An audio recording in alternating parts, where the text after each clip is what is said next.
Good morning. Oops, hold on, I have an echo. Sorry about that.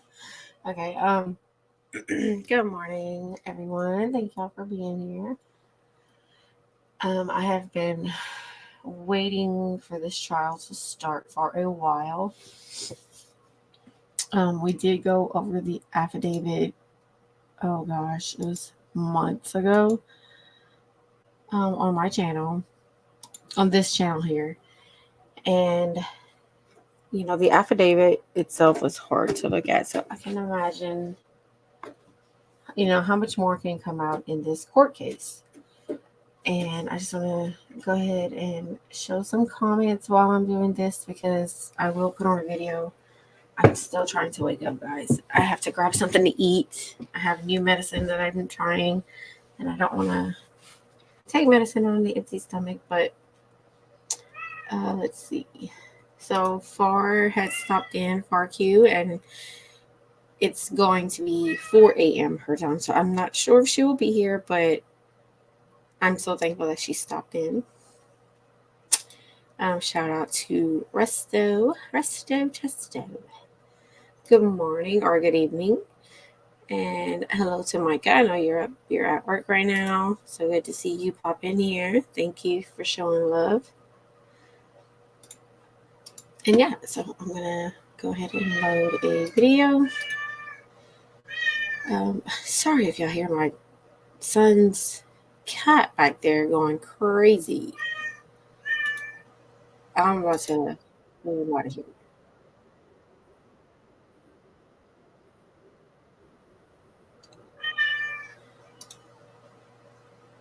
Okay. I think this is the right one that I got. Yeah. Okay, so I had came across this. This is what we'll be watching. Court TV is live, but they're on a break right now. I do want to see some of this. These are clips from, looks like jury selection. News about trial, Adam Montgomery. Let's see what this one's about. Guys, the system is designed to keep you poor. I mean, that's facts, right? Excuse the ads. 5 years after police believe 5-year-old Harmony Montgomery was killed, her father now heads to trial. Jury selection started today for the murder trial of Adam Montgomery. Thanks for being with us on this Tuesday. I'm Melody Mendez. And I'm Colton Bradford. This is expected to be an emotional time in a Manchester courtroom here. Harmony's body, we know, has never been found. NBC 10's Oscar Margain live for us outside Manchester, New Hampshire, outside court there. Oscar. It's here at the Hillsborough County Courthouse that Adam Montgomery's fate is everyone ready for the jurors will be decided by a dozen jurors chosen out of a pool of Granite Staters, a jury that may finally bring an end to a years-long case involving the death of 5-year-old Harmony Montgomery, whose body is yet to be found. A lot rides on this selection of jurors. Legal analyst Michael Coyne explains how rather than seeking impartial jurors, the prosecution and the defense will search for those who will side with their case. What you're entitled to have as both the prosecution and the defense is jurors who, despite knowing some information about the case, will pledge to determine the guilt or innocence of this defendant solely on the evidence presented at trial. Once selected, the 12-member jury will comb through years of collected evidence presented by both sides, including testimony by Adam's estranged wife, Kayla, who, according to court documents, told investigators how Harmony died, saying Adam punched Harmony to death while riding in a car with Kayla and their 2 boys in December of 2019. Police say Adam moved Harmony's body from place to place, disposing of it months later. Adam has been awaiting trial for more than a year now and has pleaded not guilty to a slew of charges, including second-degree murder. The 34-year-old is already serving a decades-long prison sentence for an unrelated weapons case. The prosecution here has the burden of proof despite not having found Harmony's body, while the defense will need to sway jurors and have them sympathize with Adam. It is a high-stakes game because at the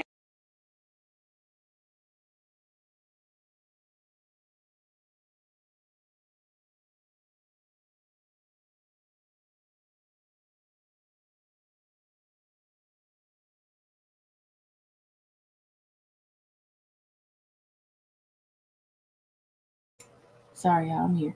I'm sitting here talking to myself for a bit because I was muted. Yay. Welcome to day one, guys. Lauren, I'm good. I'm glad to see you, and I'm just saying that you're busy, but I'm so thankful that you stopped in. Hello, Nana, Psychoville, Leah. Hey, my lovely. Hope you're all good. This beautiful little girl, man, she tugs my heartstrings hard, right? Oh, it's so sad. Breaks my heart. Do you think if he's convicted that he will? Lauren, I don't know, but from what I have seen and from what I have heard from someone who was kind of close-ish to the case, like not involved in any way, but lives in the area, knows of Adam, knows a lot about the case, has followed it since like day one, was boots on the ground. The dude just has a reputation, and no, I personally don't think that he's going to reveal anything because it's not going to help him. They're not going to offer him a deal. You know what I mean? Like he's already got sentenced for the weapons trial that he had last year. And now this. Like he literally has nothing to lose. In my mind, yes, he should tell where her body is, but with everything he has stacking up on top of him, he has another murder trial after this trial. No, I don't think he's going to reveal where her body is. Sadly, that's just my opinion. I could be wrong. Leopard Print, good morning. Thank you for texting me when you did. Oh my goodness. I had set my alarm to wake up at 9 something. It did not go off. It's now 11:30, so thank you for texting me. Hold on, I wanted to see. Oh, Lauren, okay, sorry, I was just seeing your comment here. Yeah, I did start a few minutes early because I figured that there were some things that we could talk about or show before the actual trial started. Let me make sure. Okay, court TV is not on. I'm not ready either.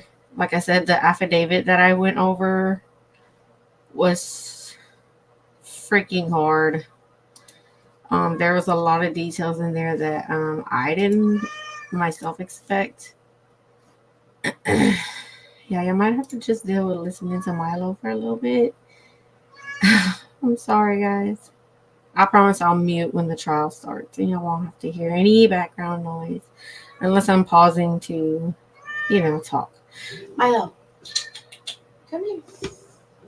Come on. Let's see. Come on. Come here. Come here.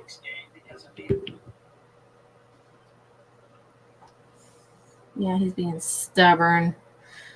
Hold on, y'all. I'm trying to find something for y'all. And keep in mind when I drop these lives, my channel is not monetized. I'm not looking for views or clicks or anything. Honestly, I'm just trying to give you guys. Come on, come lay on me. Come on. Give y'all some insight into what we're looking at today. Okay?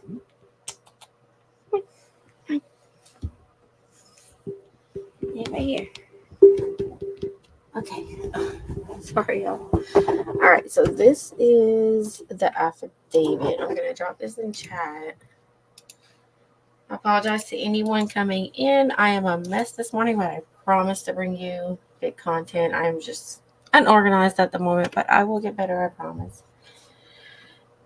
Okay. Let's see. Lauren, depends if he likes the power play or he tells because it'll help him. Right. That's what I'm saying. I don't think at this point he has much of anything that will help him. Hold on a second. This cat's getting on my nerves. I love him, but he's all over my mic and everything.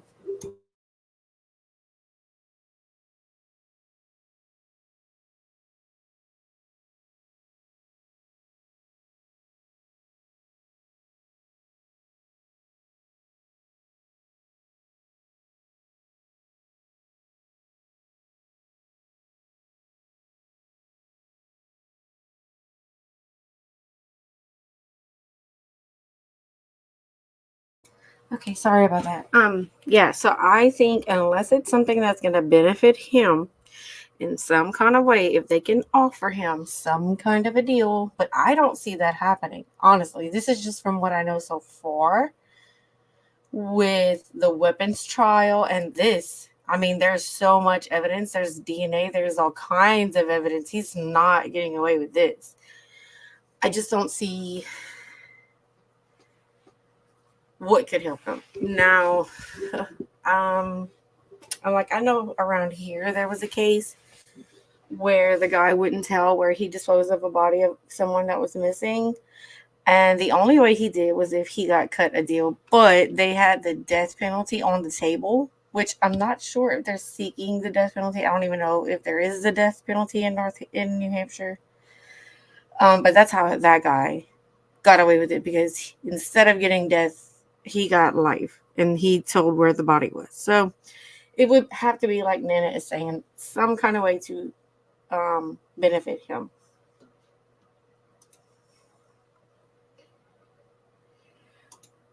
And I agree, Lauren. It's like the closure that they need, the closure that they need is exactly what you're saying. They need to lay her to rest, and they need closure. Hey, Lazy. Hey, what's up? How are you today? Well, I feed my fur babies. No problem, Leah. No problem. Thank you for being here. Lazy, it's good to see you. Leopard, I understand. I know everybody's busy. I'm trying to get through this so I can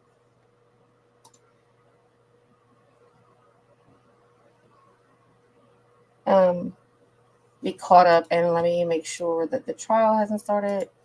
So I do know that they said that they were going to be maybe completing the jury selection this morning. So that could be what the holdup is. We do still have 30 minutes to the scheduled time, so we're good. But I hope that you're having a good day too, Lauren. Lazy. So yeah, this is Harmony Montgomery. I did drop a link earlier. That was the affidavit of what happened to her. And then I covered Adam Montgomery's sentencing. But I can look that up for y'all real quick. So Adam Montgomery's sentencing for the weapons trial.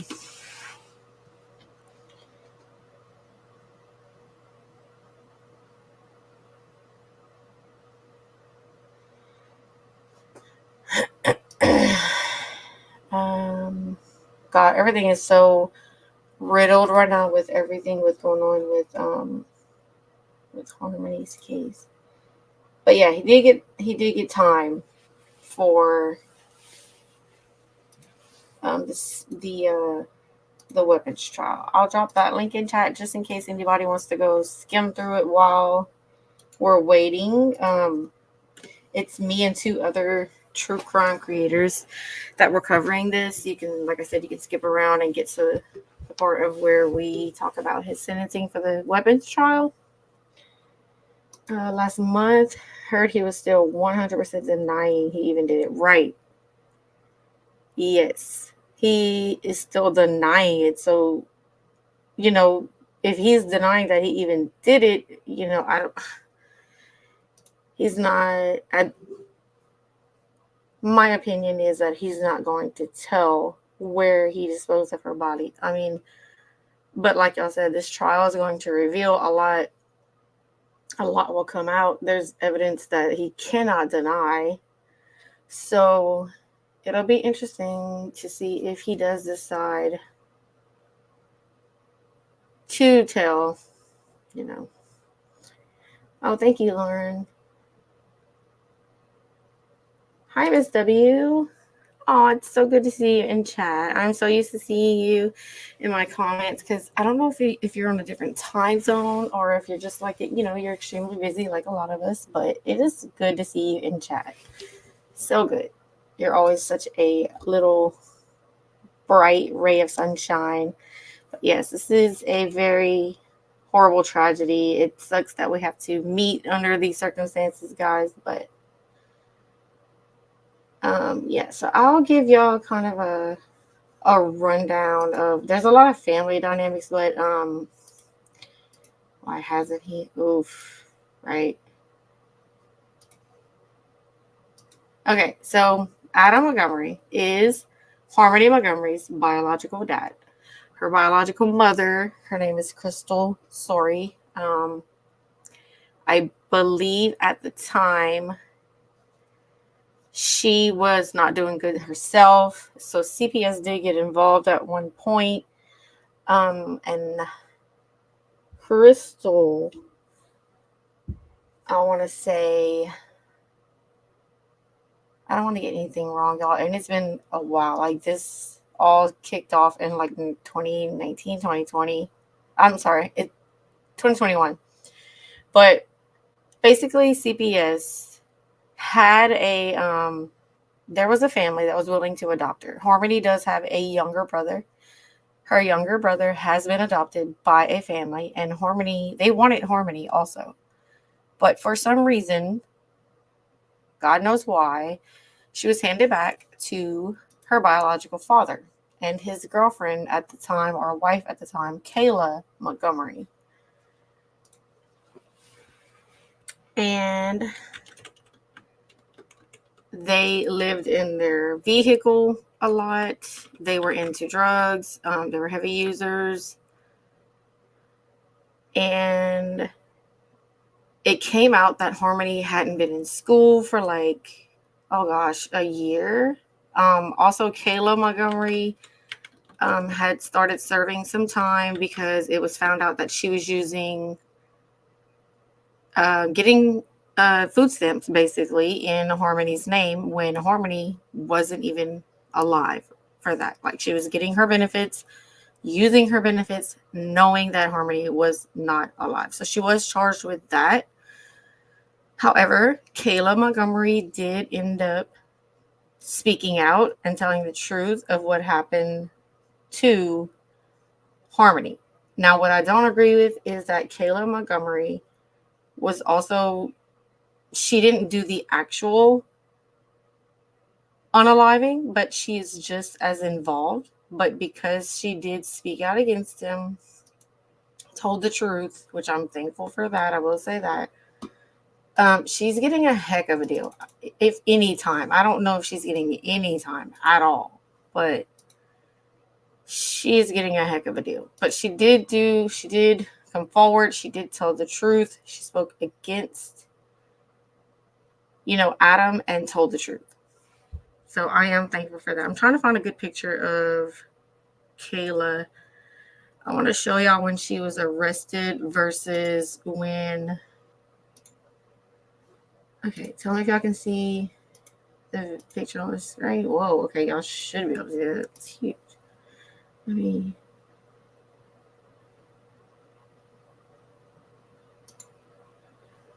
Okay. So this was Adam. This on the right is Kayla Montgomery. This was his wife at the time. So this is Harmony's stepmother. This was how she looked when she was first arrested. She was not doing too well at all. And then I'll show y'all what she looks like if I can unzoom from this crap. All right. So this, dang it, I just had a good picture. This is her when, I think this was at the weapons trial when she was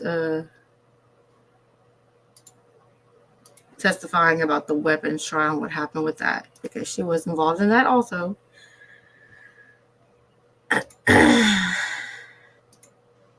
Oh, you're in Cali. Okay, Miss Debbie. I just know I always catch you in my replay, which is great. You're my A1 replay gal. I love it. But yeah, do y'all see the difference? I wish I was freaking smart enough to know how to bring up two. You know what? One day I'm going to learn OBS and I'm going to be able to do that. But so we have her here versus how I showed y'all a minute ago.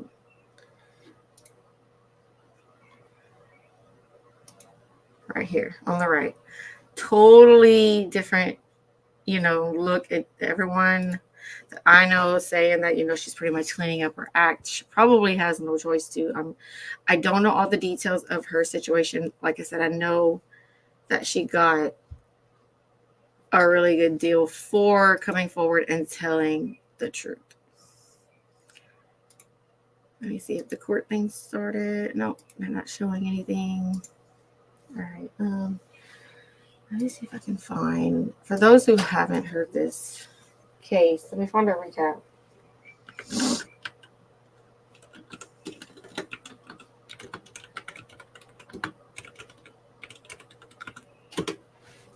Of her story, just to kind of watch.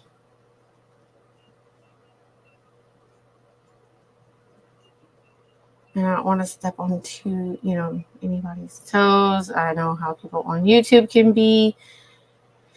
Hey,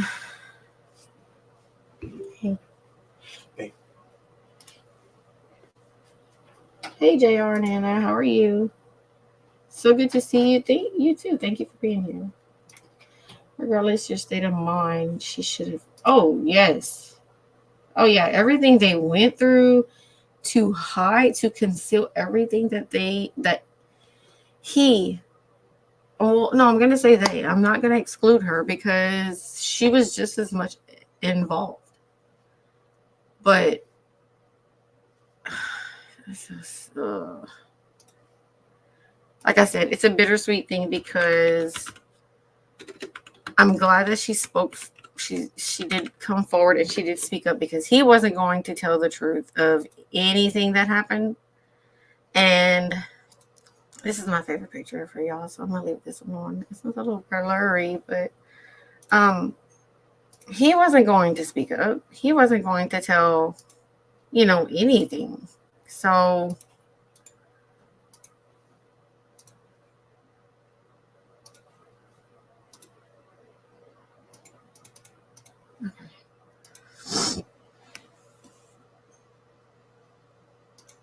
but instead is using the horrible outcome to get herself some brownie points. Yeah, I don't know what's going on with little Miss Kayla Montgomery, but I did find, let's see.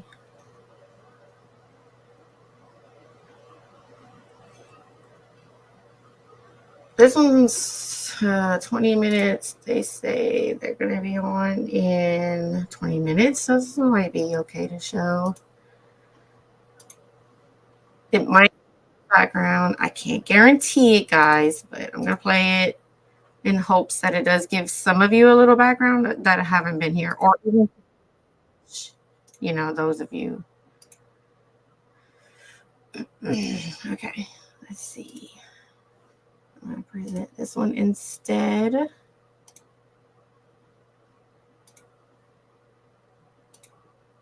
A New Hampshire man accused of beating his 5-year-old daughter to death and hiding her young body is just weeks away. Adam Montgomery faces several charges, including second-degree murder and falsifying physical evidence in connection to the suspected murder of his daughter, Harmony Montgomery, whose body has yet to be found.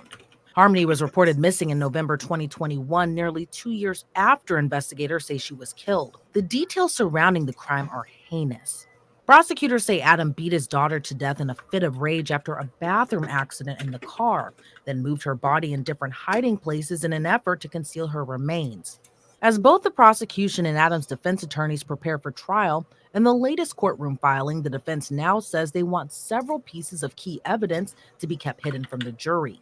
The attorneys representing Adam say prosecutors plan to present what could be damning evidence against their client. They say prosecutors plan to share disturbing details that include Adam allegedly purchasing 40 pounds of pelletized limestone, another 40-pound bag of limes, a power grinder, a metal cutting diamond blade, a lithium-ion battery and charger, all for the purpose to conceal Harmony's body. But in court documents filed by the state, it further explains the grisly and chilling details prosecutors say will help support them in trial.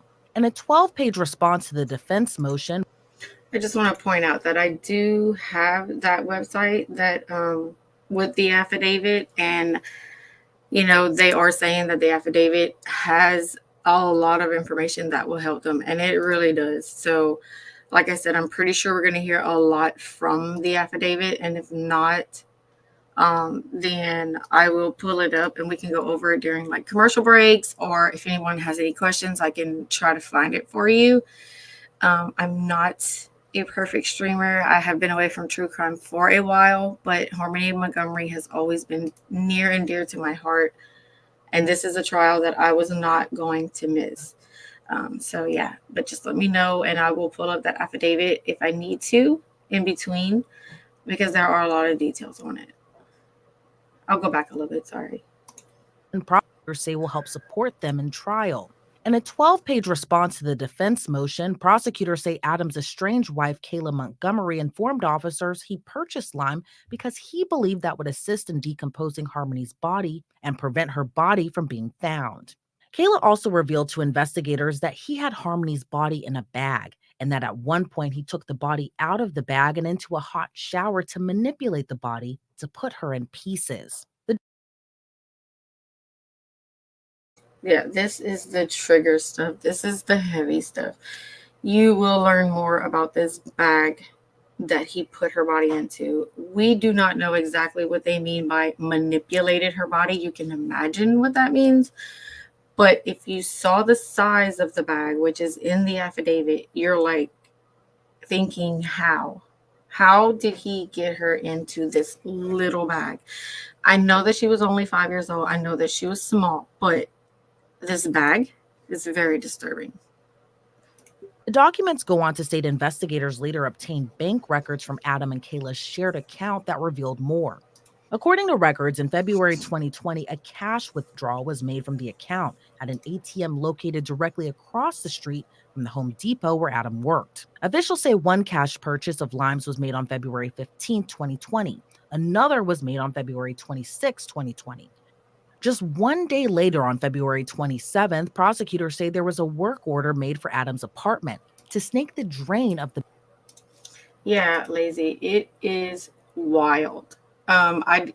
Okay, so like they said, this happened in 2021. We learned of it in 2021.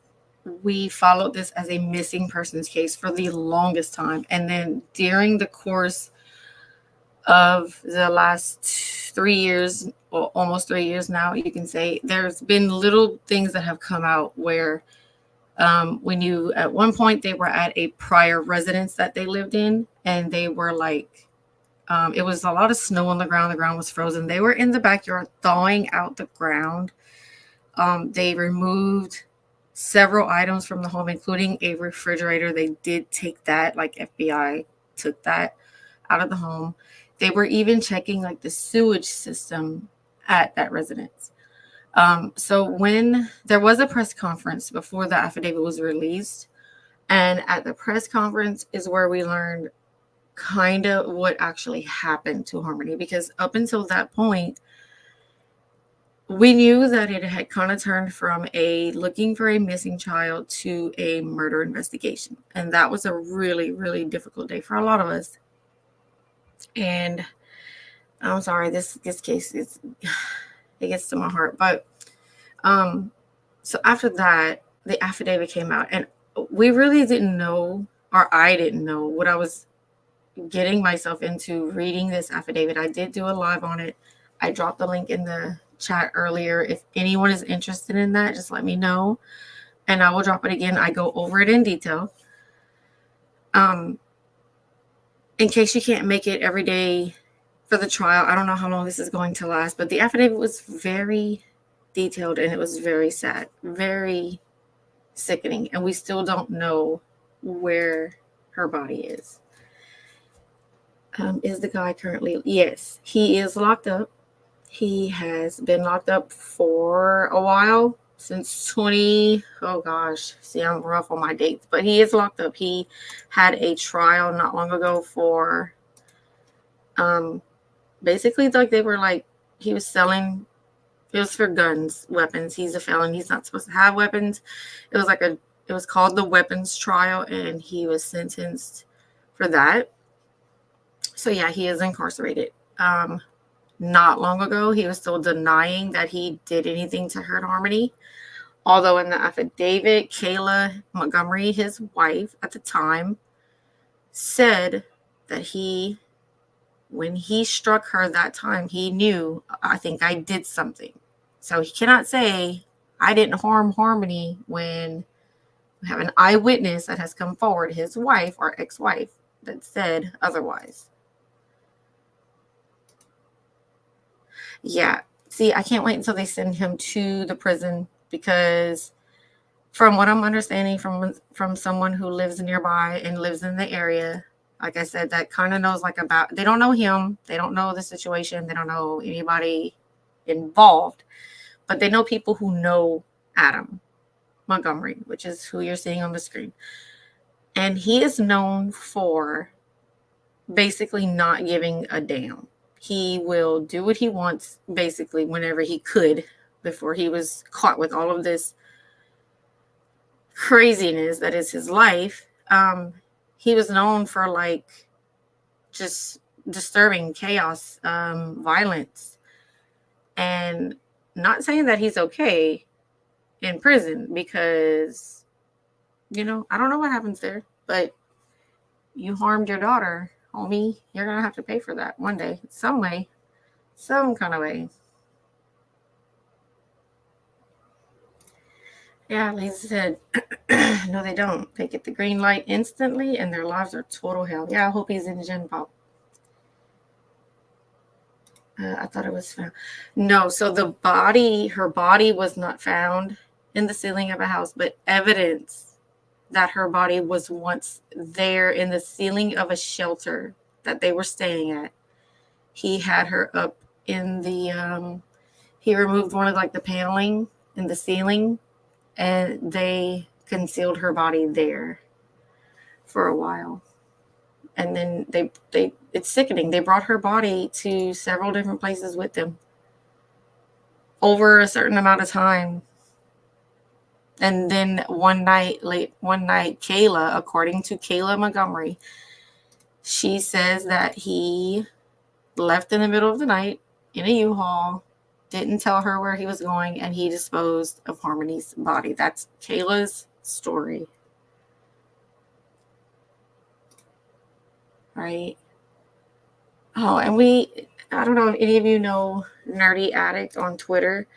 If you are on Twitter, I suggest you look him up. He's awesome.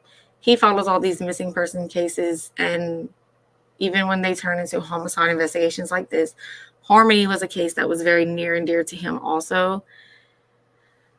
So horrible. No, you're fine, Miss W. A lot of people didn't know, because a lot of that came out in the affidavit. And so some people just kind of skimmed over like the articles, because they released a little bit of information in the articles. And then below that article, though, there was the actual affidavit that you could read and had a lot of details. And I do wonder this. I just find it odd that she knows all of every single detail. She knows everything else. But the one thing she does not know is where he disposed of her. I think that she might be holding something back too. Miss W, you're not the only one thinking like that. Nerdy. No, a lot of people get Nerdy Addict mixed up with, I forgot the guy's name on Popcorn Planet. I'm sorry, but Nerdy Addict is a guy on Twitter. How many in here follow the Gabby Petito case? And, oh, okay. I'll get to that in a minute. Hold on, guys. It's starting.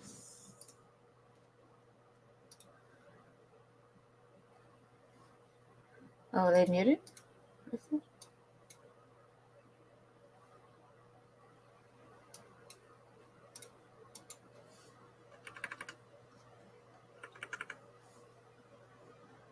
I just heard volume. Hold on. Where'd it go?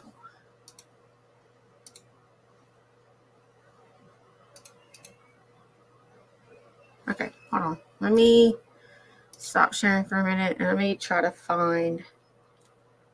But JR and Nana know, so they are two different people, and I'll tell y'all about Nerdy a little bit later on a break or something. But Nerdy Addict is somebody completely different. It's not Popcorn Planet, I promise. Okay, let me go back to this and see. I heard like noise because it's like the cameras came on and then I can't find.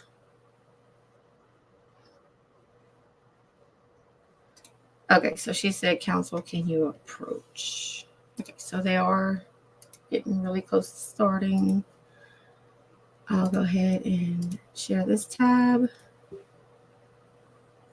And it's muted. I mean, I don't have it muted. They have it muted on their end right now. So we're just waiting.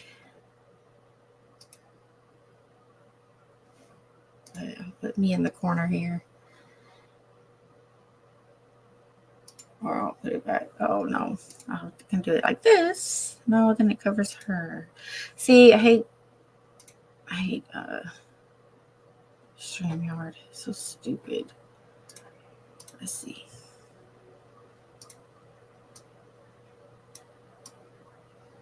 I'll put me right there. Can y'all see this okay? I have it pretty big to where everybody can see it. I hope that that's okay. And again, there's no sound coming from their end. It's muted at the moment.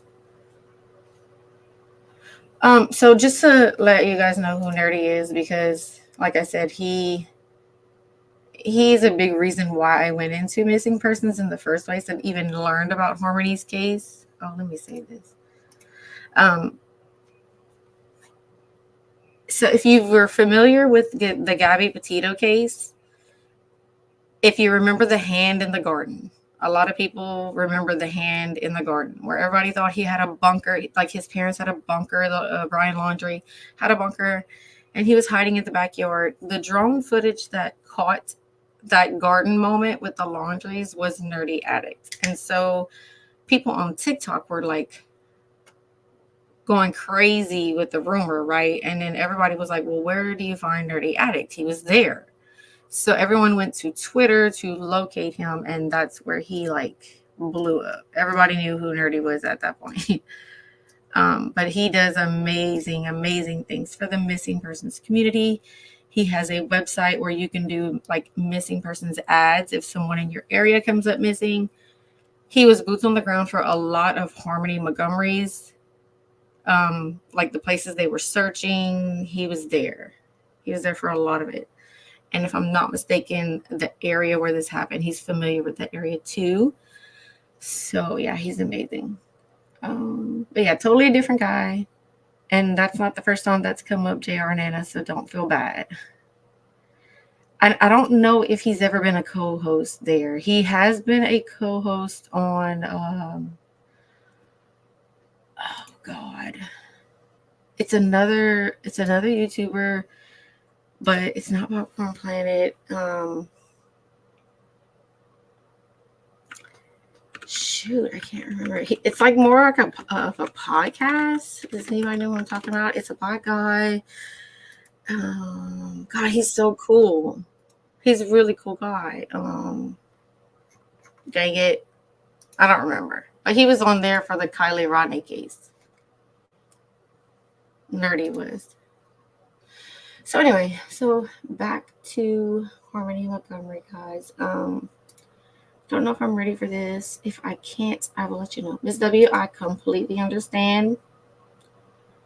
I don't think so. Opening statements, yeah, they might say a lot of things, you know, to to give the jurors a good idea of what's happening, what's going on. And yeah, as the days go, it's just going to be a lot more that comes out.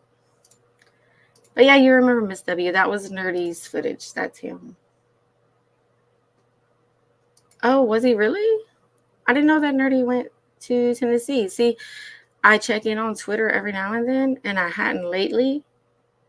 But wow, if he went look for Summer Wells, that's awesome. No, I know who you're talking about.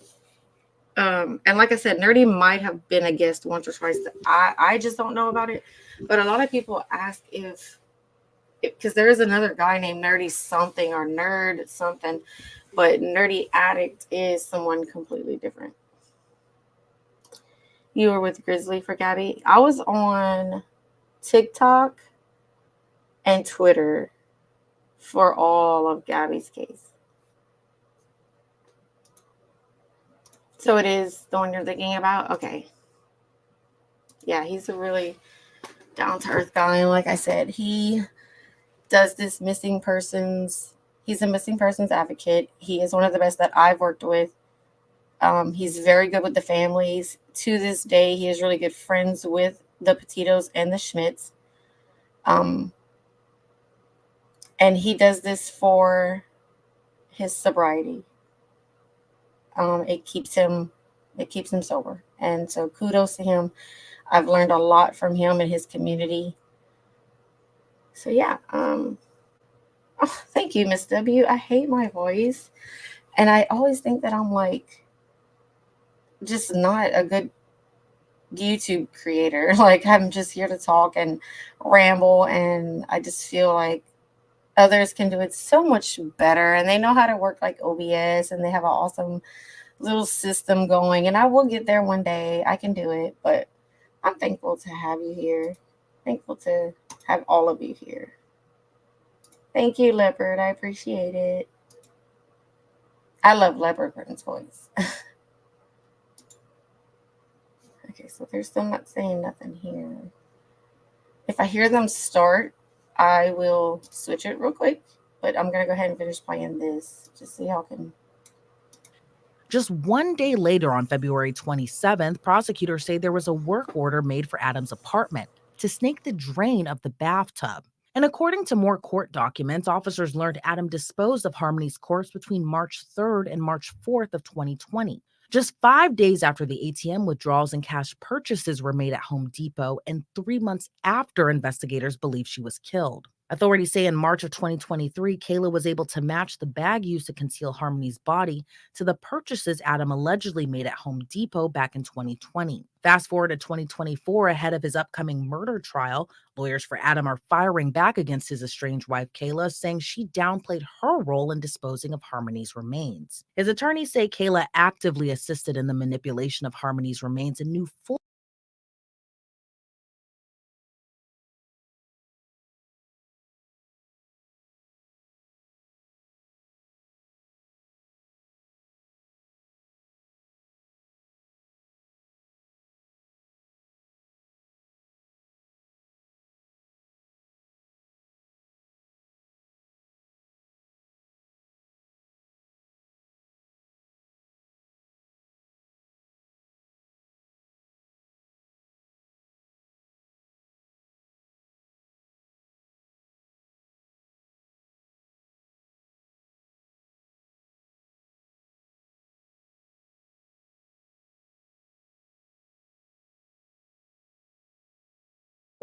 His attorneys say Kayla actively assisted in the manipulation of Harmony's remains and knew full well a saw, blade, grinder, or battery were not used.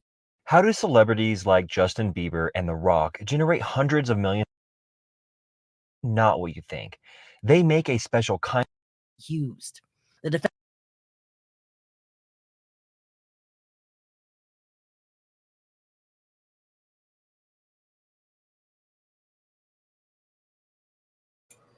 I'm freaking muted. I don't know how long I was muted, but sorry if it froze on y'all. I don't even know why it would be, because we have nobody on games right now or anything. So let's hope that it stays smooth. Sorry about that. Thank you for letting me know that, Leopard. Though, if it happens again, you guys just let me know. Put a bunch of emojis in chat. I do have my MacBook on the side right here where I can chat with y'all. So yeah, just let me know in chat if it freezes again. I'm sorry. Defense wants to block any mention of the 80 pounds of lime, a diamond blade, and the power grinder purchases from getting in front of the jury at the upcoming trial, where Kayla is expected to be a key witness. She testified previously as a state's witness in his 2023 weapons trial under a plea agreement. Where do you currently reside? The state prison for women. And how long have you lived there? Since November 2022. Why do you live in the women's prison? Perjury charges. Were you convicted of those charges? Yes. And sentenced for those charges? Yes. Okay, so she said it was perjury charges, which I'm assuming, I guess that's what they call it. So she did. Okay, so when she did a deposition, she had lied on the deposition, like lied on the stand or something, and that's where the perjury came in. So I don't even think she had a due time for the fraud with the food stamps. See, I'm refreshing my memory here too. That's crazy.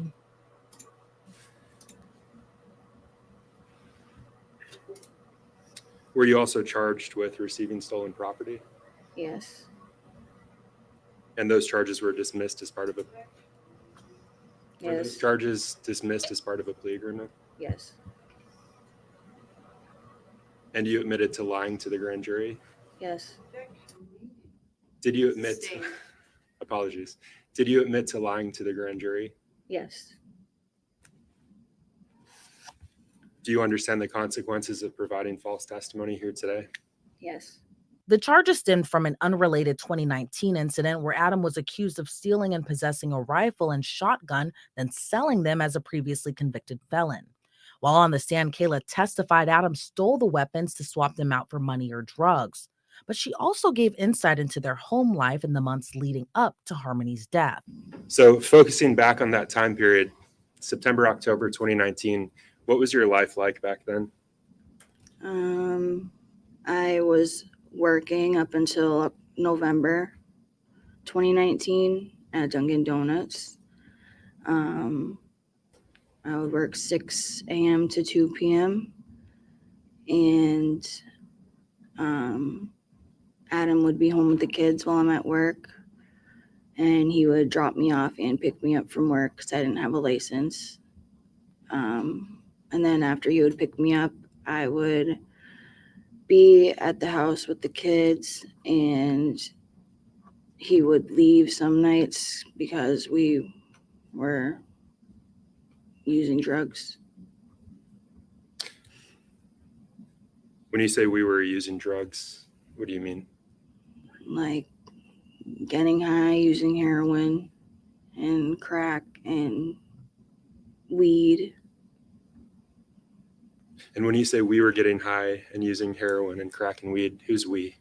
Adam and I. And what was your drug of choice? It was both heroin and crack. Are you sober now? So they were using really heavy drugs. Okay, I'm gonna let this play. Hopefully the other one doesn't start, and I will be right back. I have to see about something, but I'm gonna let this. Yes. What did it take for you to become sober? Going to jail.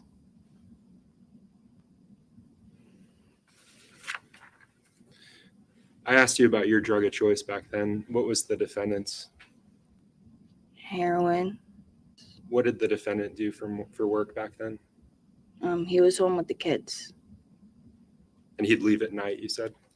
Yeah, he would leave after I'd be home for a couple hours, and go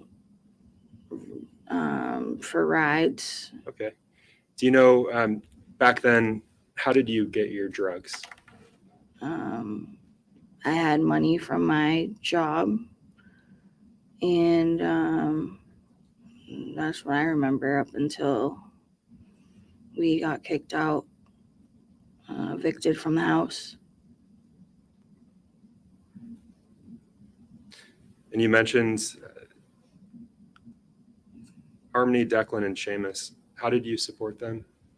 We had food stamps, and my income, which was barely anything at the time. Adam was ultimately convicted in his weapons trial and sentenced to spend up to 6 decades behind bars. Before the judge handed down his sentence, Adam denied having anything to do with his 5-year-old daughter's death. Okay, sorry if I did they say what his sentencing was? Because like I said, this is a refresher for me too. Keep an eye out later. I mean, maybe tomorrow or tonight earliest. Okay, yeah, you're gonna email me. Sorry, I had to get back on track. No problem. She knew where he was at all times for sure. She's the only reason she said, yeah, exactly. The only reason she said anything was to freaking save her own ass. Pardon my language. Before the judge handed down his sentence, Adam denied having anything to do with his 5-year-old daughter's death. Oh, Why yeah. is filing your tax? This is whenever he makes the statement that he made not long ago that he did not kill his daughter. I understand. Anything to do with his 5-year-old daughter's death. So I understand that I was found guilty by a jury, and I'm not here to dispute that at all.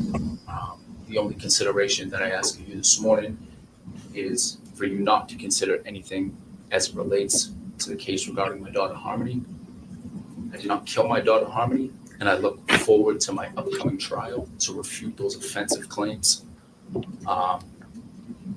Probably won't believe me when I tell you that I didn't wake up one morning and choose to become an addict. I don't want to be an addict.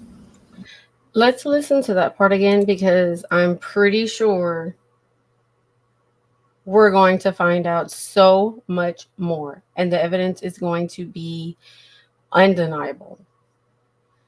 But he straight up said that he can't wait to trial so he can refute that.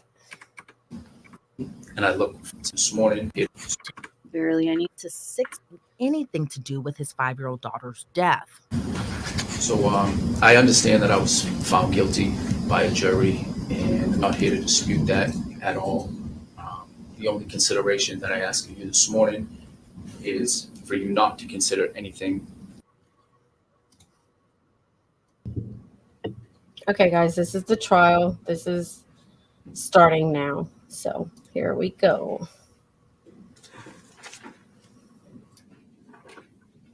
All right, for the jury.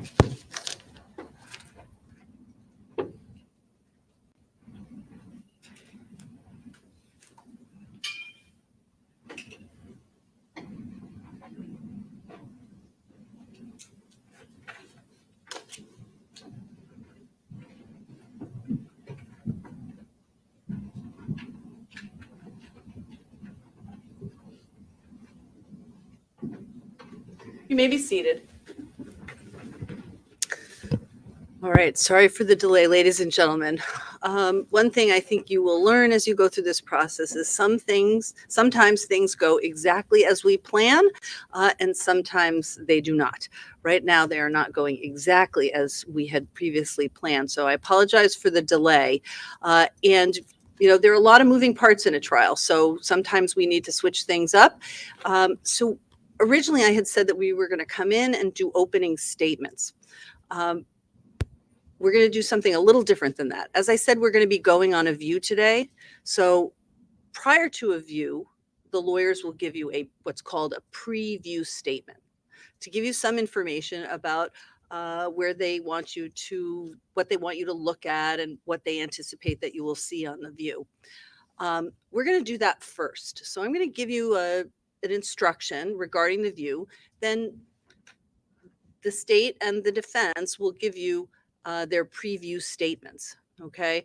And then we will wait for the bus to come. And when everybody's ready, we'll get on the bus and we'll go for the view. Then depending on what time it is after that and other circumstances, we'll determine whether opening statements will be this afternoon after the view or whether they'll be tomorrow. Okay. So listen carefully to this instruction. Ladies and gentlemen, We are going to begin this case with a view.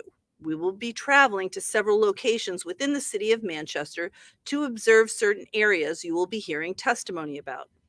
The purpose of the view is to make the testimony you will hear more understandable. If you have the opportunity to look at a scene, the testimony may make more sense to you.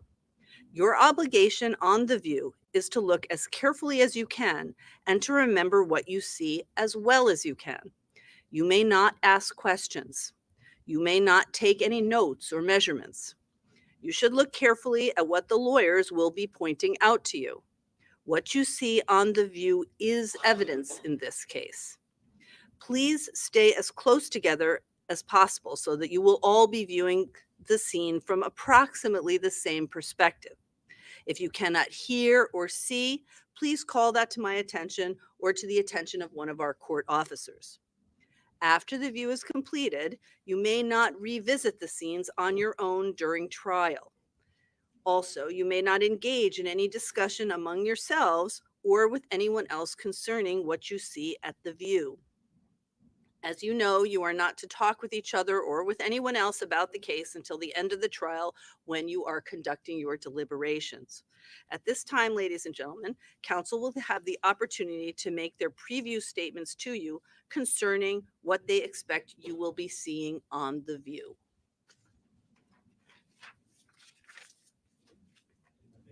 Yes, you may. Thank you.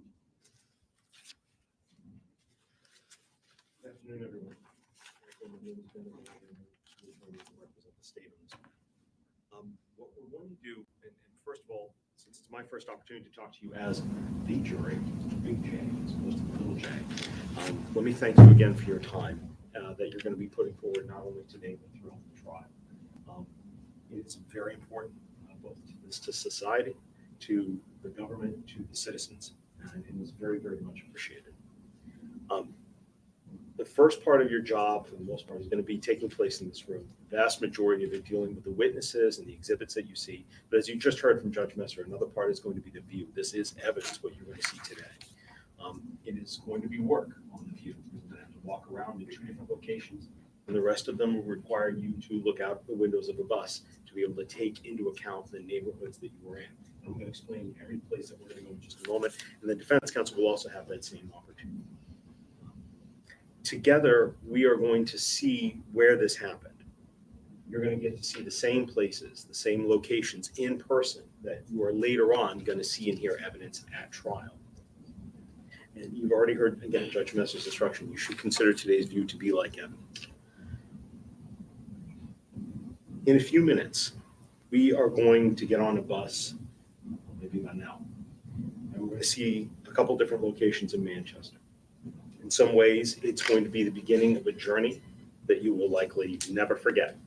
And this is also the last journey that Harmony Montgomery took while she was alive and where her body went afterwards. It's a journey that's into the actions of the defendant on that day and the days forward. And we're going to drive by places where Harmony was first assaulted, where she was later killed, where she was later consolidated and crushed. And then finally, the different other locations of where the defendant had her in the city. What you are going to see today is part of the evidence. Some of the locations that we're going to drive by, we are just going to pass by in the bus for a minute, and the bus is going to pull over to the side of the road.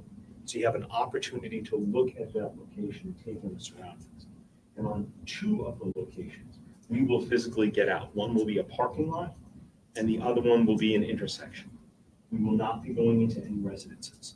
Later on, you're going to hear testimony about different homes. We may be driving by an apartment complex today, but we will not be going inside any actual rooms where Harmony was or where Harmony later was kept. So we will be outside for the 2 times that we get out of the bus. So before we do that, I want to kind of start at the beginning. The first place that we're going to go to, and this is Miss Johnson, forget my art skills, high school. We're going to start at the courthouse. And the first place that we're going to go to is we're going to go down past Elm Street. Definitely not to scale. We're going to come across Merrimack, and we're going to go up here on Market Street. And at that point, we're going to pull the bus over to the side of the road, and you're going to be able to look out, and I would say look out the right-hand side of the bus to the area of 20 Market Street. That's the location of the methadone clinic where the defendant took Harmony that morning with the rest of the family inside the 2010 gray Chrysler Sebring. When you're there, I want you to be able to take into account just the outside of the building and also look at the neighborhood. I want you to see the number of other businesses that are nearby, the number of other cars that are nearby, the number of the amount of foot traffic that may be there while we're there. You're going to hear in opening arguments that it was at that first location outside the methadone clinic that the defendant came out from getting his medication, got into the car, and understood that Harmony had had an accident, saying words to the effect of, "Really, Harmony, again?" Objection, Your Honor. Approach.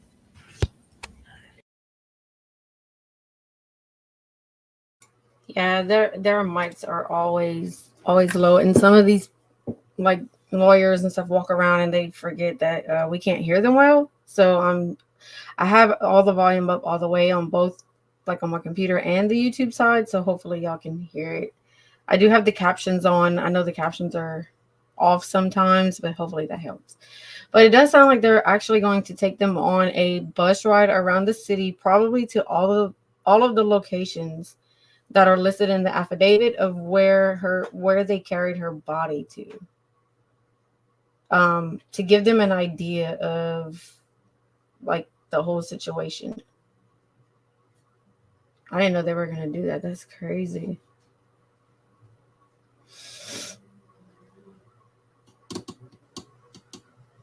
I know just now that I guess it's the defense, they didn't like that he was saying that, whatever he was saying about what they're going to see. They didn't like that. Had an accident, saying words to the effect of, "Really, Harmony, again?" Objection. Oh, because he mentioned that she had an accident and that Adam said, "Really, Harmony, again?" And they objected that.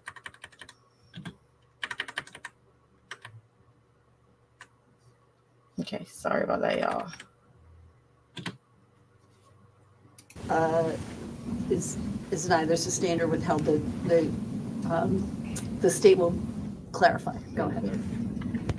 When we're at that location, later on, you're going to hear testimony that at that location, and that came out from Reggie's, your testimony that we sensed and smelled that happened with afterwards, and that's where the assaults began of striking. That's why it's important for you to look around, to see what else and who else is there, and to know what that area looks like. From there, we're going to then come back onto Elm Street. I'll do a loop around. Go north on Elm. Then we're going to go up to Webster Street at the top of Elm. And that's right over where you get past where you would go on the bridge, the big Brady Sullivan Tower there. We're going to take Webster Street out. And here, we're going to go out on Daniel Webster Highway. And there's a Burger King.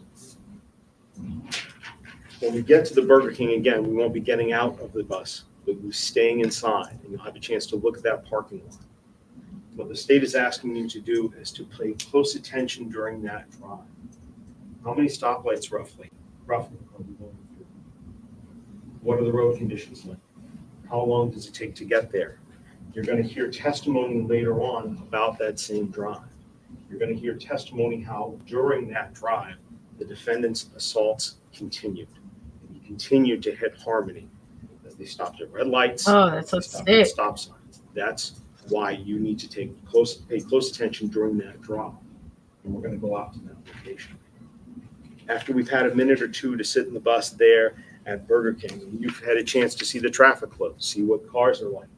At that time, we're then going to turn around. We're going to come back down Webster, continue north on Elm,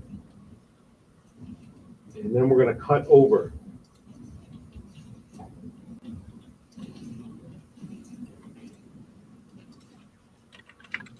to an area on West River Drive, approximately 59 West River Drive.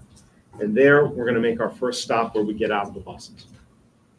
59 West River Drive is one of the street locations for Colonial Village Apartments.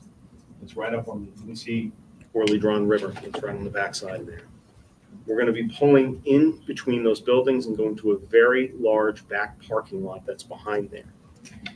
This is where your testimony that the defendant lived in his car after they had been evicted from their Guilford Street home, and where the defendant kept Harmony and the rest of his family after they left Burger King, after he continued to hit her, and drove back there to eat his food while Harmony was moaning.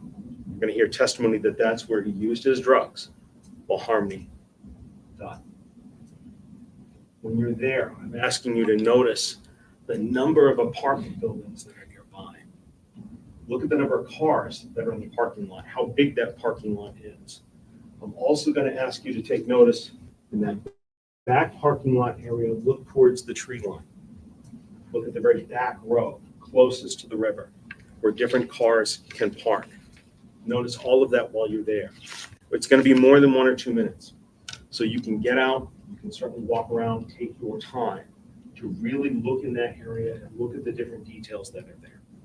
Also look up at the side of the building. I'd like you to know whether or not you see lights on the side of the building that illuminate that parking lot, whether there are street lights that illuminate that parking lot. So do that while you're there. Once we're done, we'll get back on the bus and we're going to drive back towards the city, back on West River Road, back to Elm, and then south to the intersection with Webster. The buses are going to pull over on the side here, and we're going to get back out here. You'll hear testimony that it was here that the defendant's Gray Sebring died, in the intersection. That it was here that where, with his family, the car stopped working, and then it was here, just before he needed to get a tow, you'll hear how he went to the back seat and found that Harmony was no longer alive. I want you to look very closely around that intersection. Look at the traffic going through that intersection, the number of people that were available at that intersection. We're also going to hear the testimony that at that time, when he realized that she was dead, that when you look at the different businesses around, I want you to remember that when later on you're hearing testimony, how his actions was to take Harmony and to stuff her in a duffel bag. You'll also hear later a trial from a tow truck driver, and you'll hear about a gas station on the corner. So while we're in the intersection, and we're not going to be standing in the middle of the intersection, obviously we're going to be standing on the sidewalk. But while you're there and you can move around, take note of how far away that gas station is and the short distance that the tow truck driver had to bring the car. And once we've spent enough time considering all of these, then we're going to be going to another address. You're going to hear a testimony about a lot of different addresses where the defendant brought Harmony's body afterwards. We're not going to be going to the first two addresses. That one that involves, you'll hear involves a deck, another one that involves a red cooler. We're not going to be here. We're not going to be driving by one on Lake Avenue as well that you'll hear testimony later on about where he stored Harmony in the ceiling. Where we're going to go is 644 Union Street. So from this intersection, we'll come back onto the buses, onto Webster, come over to Union Street, and head south. And the intersection of 644 Union Street is right at the intersection of Union and Orange. So I'll mute just for a minute to address this. It's kind of like opening statements, which she said that they were doing something different and that they were going to be taking them for a drive. So it sounds like they're going to be taking them on this drive. But if you notice some of the things he's already saying, it's kind of like an opening statement. Sorry to interrupt you. I wanted to explain that. The size of the building. While you're there, we're going to ask you to please take a look at the number of apartments that are there, the number of neighbors that the defendant would have had based upon looking at those apartments. Look at the traffic, look at the lighting, look at the neighborhood. Later on, you're going to hear more testimony about that apartment. Hey ladies, we are giving out free Dove samples. God, y'all remind me that I gotta get freaking premium. This is sad. We're done at Union Street. The buses will pull away. We'll come down to Bridge, back onto Elm, back south to Merrimack, and then back to the courthouse. Roughly here, compared to how I'm pointing right now. Down at that intersection, right across the street from each other, there's the Thirsty Moose Tap House, which is right on Merrimack. Right across the street from that is a Chase Bank right now. When we drive back down Elm, and then we take that left-hand turn to come up Merrimack Street to come back to the courthouse, I'm going to ask you to look out the right-hand bus of the window. We're not going to be slowing down there. It's Elm Street, a little too busy. But I do want you to look outside that Chase Bank. In the winter of 2020, you will hear testimony that that was not a bank, that that was the Portland Pie Company, pizza shop, that that was where the defendant worked. And you're going to also hear testimony that that was where, on one occasion, he ordered his wife to bring a CMC bag containing Harmony's body and stored it inside a freezer, seen by other witnesses. So when you hear those witnesses and they talk about Portland Pie Company, we're going to be driving by that location. Again, it's a bank now. It's not a pizza place anymore. But understand where that location is to be able to better understand the testimony that you're going to hear throughout the rest of this. And let me stress again, what you see on this view is going to be evidence. The locations we're stopping at, the Habit Methadone Clinic, the Burger King up on Daniel Webster Highway, coming back to Colonial Village where we'll get out, to the intersection of Elm and Webster where we will also get out, the drive by 644 Union Street, then back to Elm and the drive by what was Portland Pie Company before we come back to the courthouse.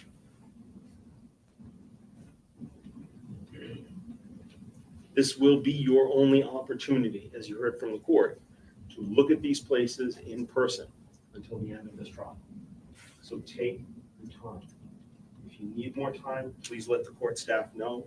We will stay longer in the parking lot. We will stay longer at the intersection. We have great deputies and bailiffs who will allow you to be able to explore the space in a safe manner, so that you're not going to feel like you've got traffic right on top of you or anything like that. So do please take your time.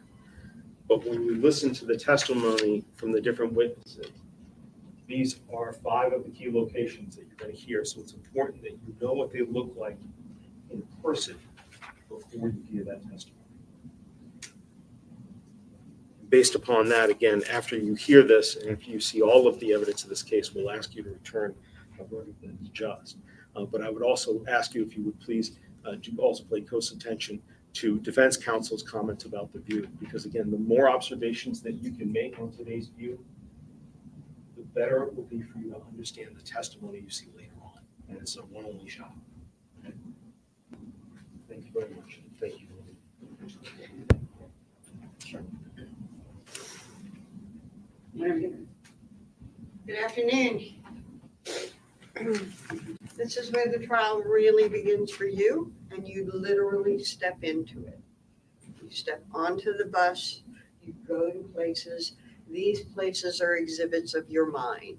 These places in your mind you apply to everything else that you hear, see, and consider in this case. The state said that this was the last journey that Harmony made. This is where the dispute starts. This is not the journey that Harmony made, but this will be the journey that we make today. And when we leave here and we go to Merrimack Street, that's a clinic. And it is a clinic that you'll hear testimony that Adam and Kayla frequented all the time, or quite a bit. And that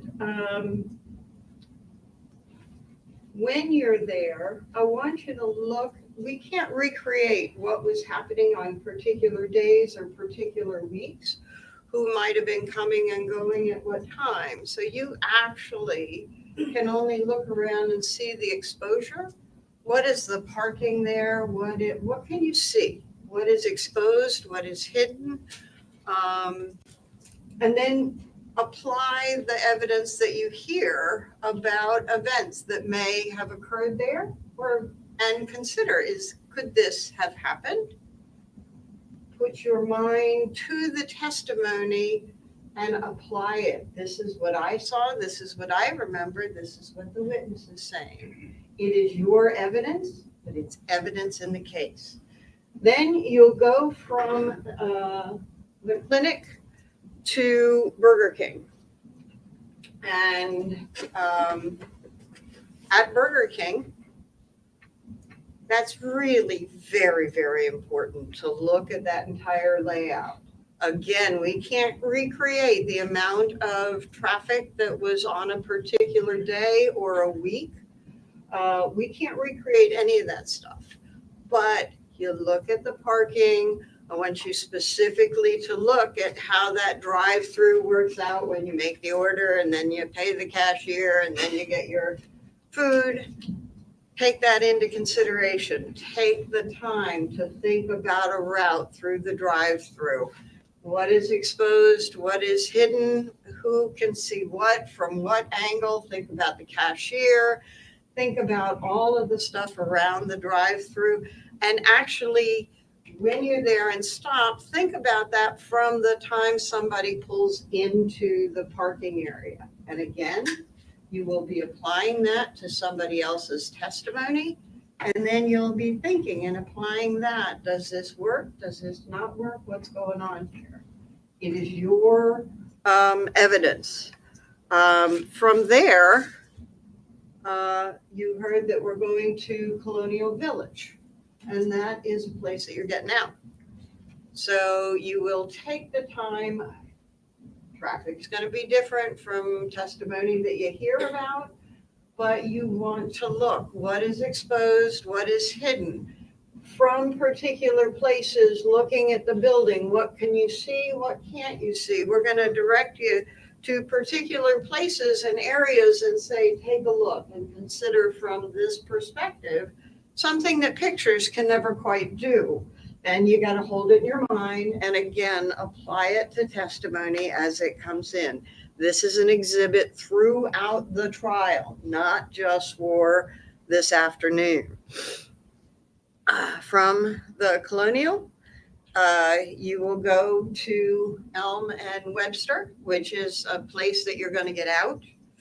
And that is really critical on traffic because, again, it can't be recreated. But there is going to be testimony about traffic, about reaction to traffic. There's a car that's broken down there. And about what people did about the car, about what traffic was like because the car was broken down. And you want to, again, look, what's exposed, what is hidden, and apply your exhibit in your head to the testimony that comes here at trial. Then Fit Shelter is the next place. And you're going to hear about information that happened inside Fit Shelter. So you won't have that sort of same perspective of what's exposed and what's not exposed because you won't actually see that part. And there's testimony about Fit Shelter that is very disturbing, but you still need to go there so that you put it in place about the type of place that it is. And objection? I'm sorry, I think there's an objection.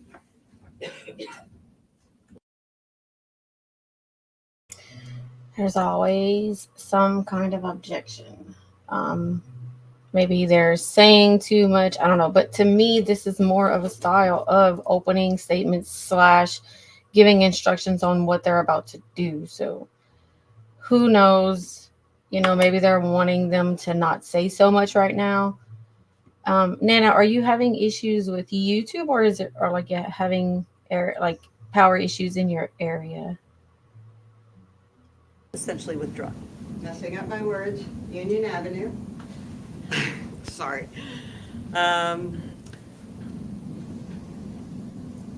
You will not be going into Union Avenue, but some very disturbing things occurred at Union Avenue. So you want to hold this into your head. Think about the building. Think about the location. Remember Union Avenue, even though you can't go into it. And I think you'll be very happy that you don't go into it. All of this is an exhibit inside of your head, and keep the names a little bit better than I did. I'm so sorry about that. But the location is the same, and this is the journey that we are taking. And at the end from Union Avenue, you're going to come back here, and as they say, pass by the corner at Merrimack and Elm. Keep that in mind. I also want you to keep in mind the distance from the two. Distance in this case is a little bit less important, but still something to keep in mind as a person testifies about traveling from place to place, about how long does it take, the traffic lights, what is a delay. And I did forget, at each of those traffic lights, I want you to look around again, just as you're going through the traffic lights, what's exposed, what is hidden. You're going to be on streets. Assume that everything on the street is exposed. Look around on the sidewalks and the areas around it as well. It's a difficult thing. Again, you're not taking notes. And you're going to have to remember this as you apply it to all of the testimony in this case. All of these locations are important, not necessarily for the reasons that the state said. There is a dispute going on here, but there is no dispute that all these locations are very, very important. And we can only ask you to pay attention as best you can. When we get there, we'll just remind you of perspective and specific areas to look at. I believe that we'll be going behind you to make sure that the bus stops long enough for you to absorb all of the areas before you go to the next one, until you step out and actually walk around, starting at Colonial Village. Thank you. All right, ladies and gentlemen, that concludes the preview statements. So what I'm going to do now is I'm going to send you back into the jury deliberation room. This is a good time to use the restroom, have a drink of water. I think we've got a little bit of time before the bus arrives. We will let you know when the bus arrives, and you'll be escorted by the court officers. I will be on the bus with you, as well as some of the court staff. The lawyers will be going separately. So just be patient. As soon as the bus is ready for us and all of our business here is concluded, we will go ahead and get on the bus and begin the view. All right. The reminder about not talking about the case with each other or with anyone else or doing any independent research, make sure you don't do that. Okay. All rise for the jurors, please.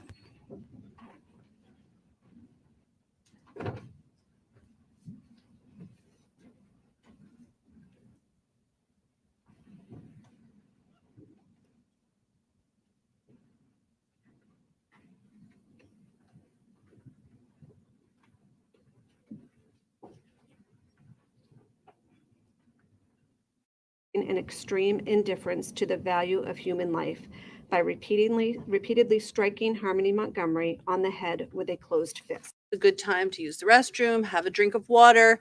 I think we've got a little bit of time before the bus arrives. I don't know what that was We will let you know. That I was just showing where they were. Oh, maybe they did like a pre-thing. Okay, I thought I missed some stuff. Yeah, so it sounds like they're going to be taking a break. Yeah, they're definitely on mute now. Maybe even unmuted so I'll know when they're back. And I have that playing in the background because I'm going to stop sharing my screen for just a moment. I do want to share some stuff, and I'm multitasking with two screens. So if I sound far away, just remind me. But I have something I'm going to present real quick. So this leopard print is on Union Street. So it's 644 Union Street, as you can see here. So this is one of the places that they will be visiting, and this is the home that they had moved into. And yes, they did remove the fridge from that residence. Okay, so you said you sent me a timeline. Where'd you send that to? Leopard in text. Okay, I can grab it. Let's see. And then on this tab here, I do have the affidavit. So if anytime we need to refer back to the affidavit, I do have that available as well. Yeah, that was the big search they did at the 644 Union. Let me make sure. Yep, we're all good.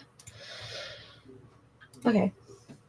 So yeah, so this was back in, let's see. Trying to see if they have a date.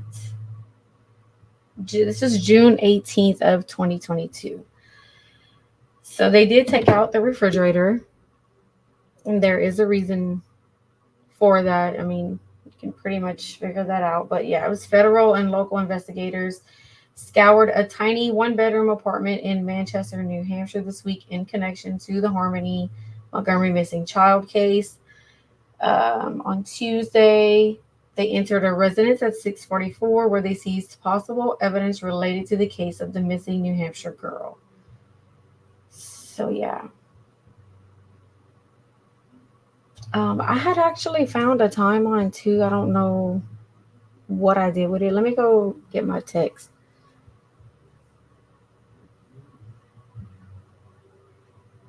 I'll go get my text real quick and see what Leopard sent me. And then I have another picture that I just found of her that I want to put on my screen while we wait for the trial to come back.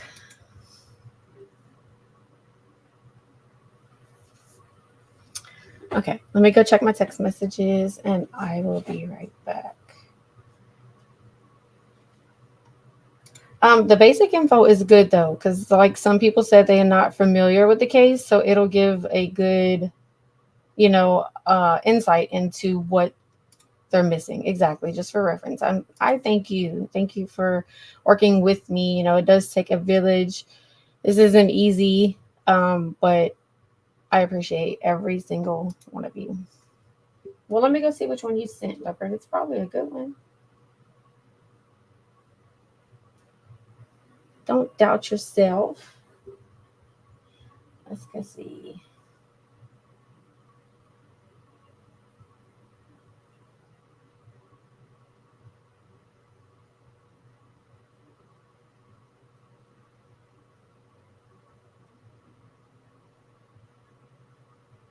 Sorry, y'all. I'm still here. I'm looking at the timeline that Leopard Print sent me.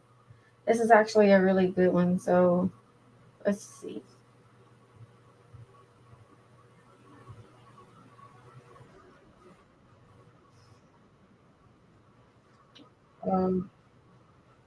Hold on.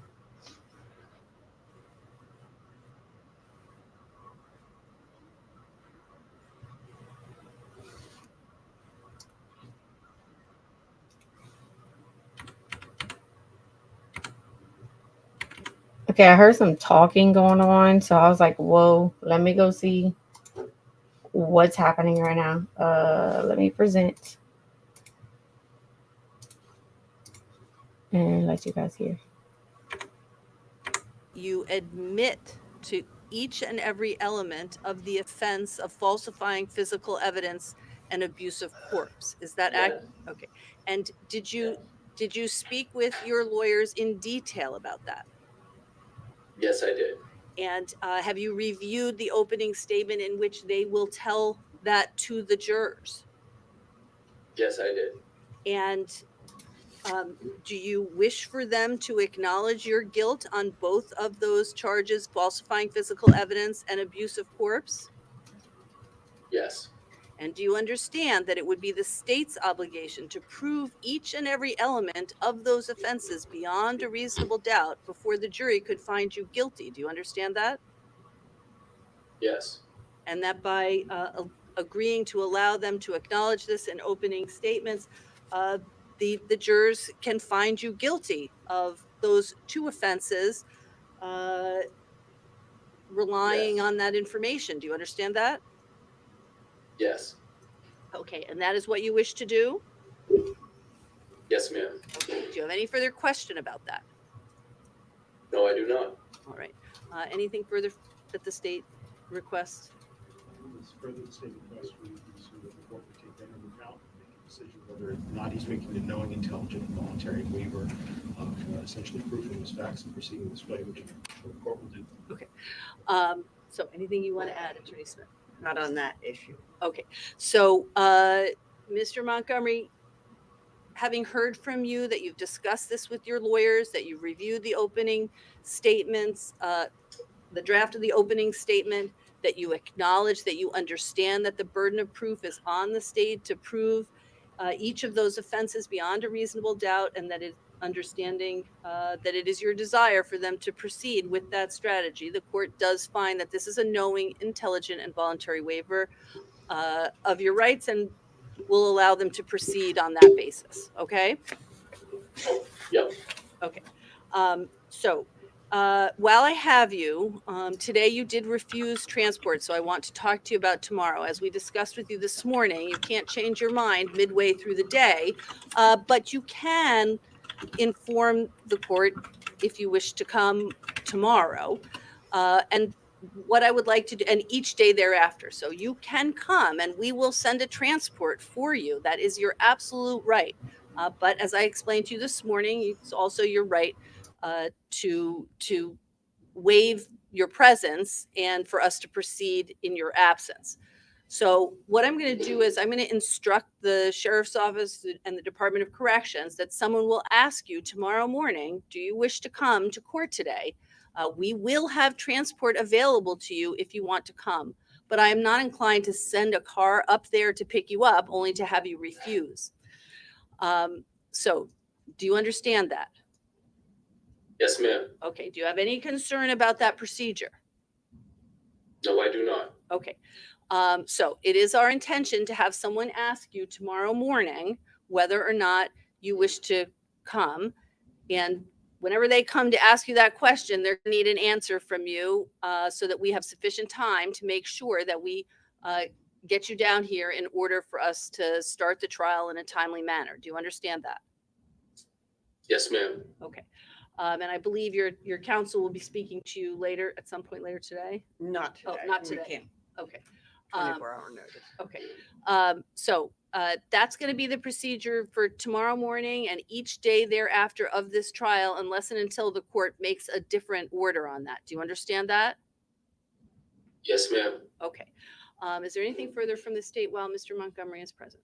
No, Your Honor. Okay. Anything further from the defense? No, Your Honor. All right.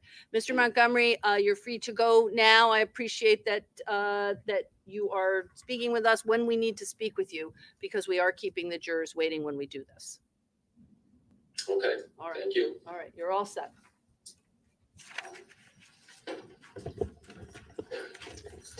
All right. Counsel, we will wait to hear when the bus is here. As soon as the bus is here, I guess I'll just. That is such a coward move. Why would you not want to be there? Oh, the bus is not here, right? When we thank you, Peter. When the bus Wow. is here, let us know so that we can gather everybody up and make sure everybody's in their respective vehicles at the right time. So we'll have somebody, probably the court officer will check in with you. Are they taking us along for the ride? I wonder. I'm just curious. I just got the new performance package 5.0. Dang ads. Okay, so it's back to mute. But okay, so I didn't know that, maybe this is just in some states, but I didn't know that he even had the option of not showing up. I always assumed that you had to be there. Like, you have no choice. But I'm guessing maybe every state is different. I don't know. That's the first I'm hearing where he refused transport today, and they're letting him know that tomorrow they'll need to know ahead of time if he's going to be appearing in court. Why does he get the choice? That's what I don't understand. You did the crime. You sit in this courtroom and you face what you've done. I don't think he should have a choice. That's just my opinion. I don't, like I said, I'm not familiar with the New Hampshire court system. Maybe this is normal there. I don't know. I just don't think it's right. I think he should have to show up.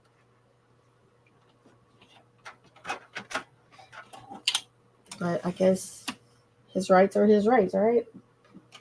Okay, I have a timeline. I'm going to show you all. Sorry, trying to plug up my mouse so it doesn't die on me.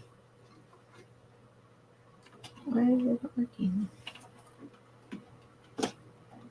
Sorry, y'all. Let me mute so I can stop all this background.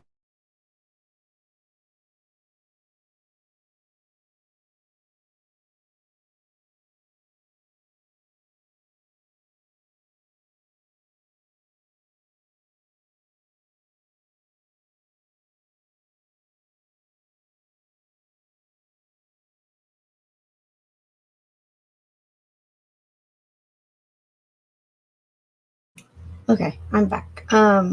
Right. I don't think that he should have a choice. That doesn't seem very fair to me at all. And like, does he have to at least listen to it? I mean, what kind of court case has the defendant like not present or even listening like that? It's so confusing to me. He can't say that anything is incorrect if he doesn't go.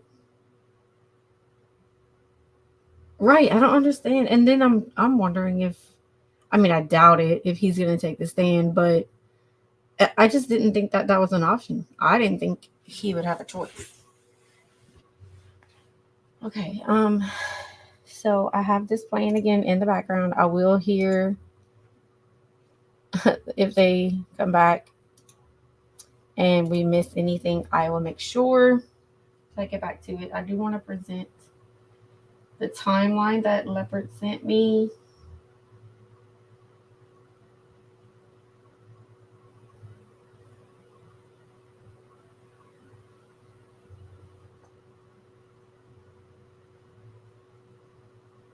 Okay, that's a little bit better. Okay, so for those who are not familiar, let me adjust my mic so I can move it a little bit.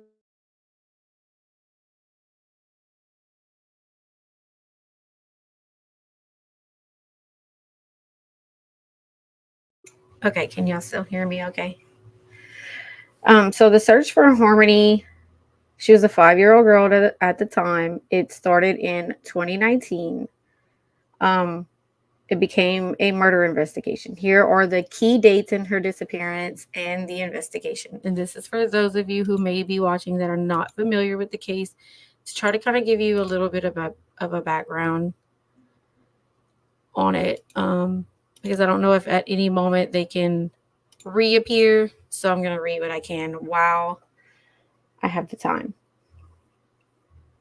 So we have June 2014 is when Harmony was born. Like I said, Crystal Sorey is her, at this time, that was her sole caretaker. That is her biological mom. So when you hear the name Crystal, that is Harmony's biological mother. And her father, Adam Montgomery, is in prison. Now, I don't know in 2014 why he was in prison, but there you go. So from August of 2014 to January of 18, Harmony is removed from her mother's care 3 times because of neglect related to drug use, according to a Massachusetts report. Harmony was able to visit her father in prison twice in January and July of 2015. Thank you for this, Leopard, by the way. This is a really good timeline. Okay.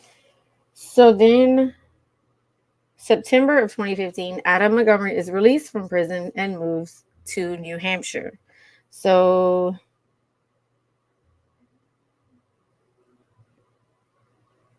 yeah, I don't know how long he served that time, but 1 year after his release in 2016, he contacts the Massachusetts Department of Children and Families for the first time to resume visits with Harmony. In 17, after visiting with Harmony once a month for 5 months, Adam Montgomery stops responding to DCF requests for future meetings. So he was in her life. He was seeing her once a month for 5 months, and then he just stopped responding. In 2018, he meets with Harmony for the first time in 11 months and the 9th time in her life. He had contacted DCF in September of 2017 after a 7-month period with no contact. Let me go look at this. Okay. 2018 of July, Crystal, the mother of Harmony, loses custody of her daughter in Massachusetts. The mother later tells police she lost custody because of drug addiction issues, and Harmony was placed in a foster home in Haverhill. So she was, in 2018, placed in a foster home. Let's see. Nana, aka Leah, has always been called Nana everywhere I've been with her. I added Boomer, but I'm pretty much always JR Nana. That's okay too. Yeah, I'll try to distinguish between you two because I have always called her Nana, and I always just say JR Nana to you, so I apologize. So she was placed inside of a foster home.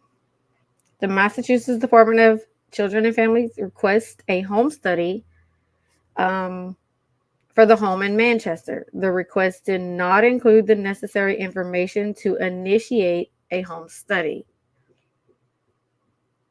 So it sounds like they were sent to do one, but they didn't have the right information to complete a home study. Here we are in February of 2019. Her father, Adam, is granted legal custody of the girl by a family court judge in Lawrence, Massachusetts. To that judge, I say to you, do better. She should have never been returned to her biological father. My opinion. Let's see. So DCYF officials were notified of the custody decision before it receives the additional information it requested for the home study. So they didn't even get to do the home study, and they went ahead and granted him legal custody. Easter of 2019, Sori says she spoke to her daughter on a FaceTime call around this time. She says this was the last time that she saw Harmony. So remember, 2019 is the last time that they had heard anything about Harmony. I'm not sure what this is. Well, Harmony's mother, along with her family, gathered here at this park in Manchester tonight. Everyone coming together, vowing to bring Harmony home. Crystal Sori holds hands with her family as they gather for a vigil and pray for the safe return of her daughter, Harmony Montgomery. The 7-year-old girl has not been seen since October of 2019. So it's just a little insight into what was going on at that time. Could y'all hear that? Just making sure. And I'm going to drop the link to this timeline in case y'all want to watch like the videos and such. Okay, so then we have that. So that was Easter. Now we have July 29th. DCYF receives an anonymous call alleging abuse. The caller says Harmony had a black eye when the caller visited her Guilford Street home in Manchester the week before. A child protective service worker visits the home and emails Manchester police to say no eye injury was observed.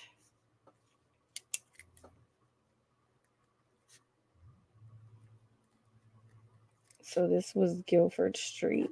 I want to remember that just in case it comes up in the trial. I'm kind of familiar with the locations. So August 7th, a child protective service worker visits the home again and interviews Harmony and Adam and Kayla. The worker notes a red mark in Harmony's eye and faded bruising under her eyelid. So this is like what, a week or so later.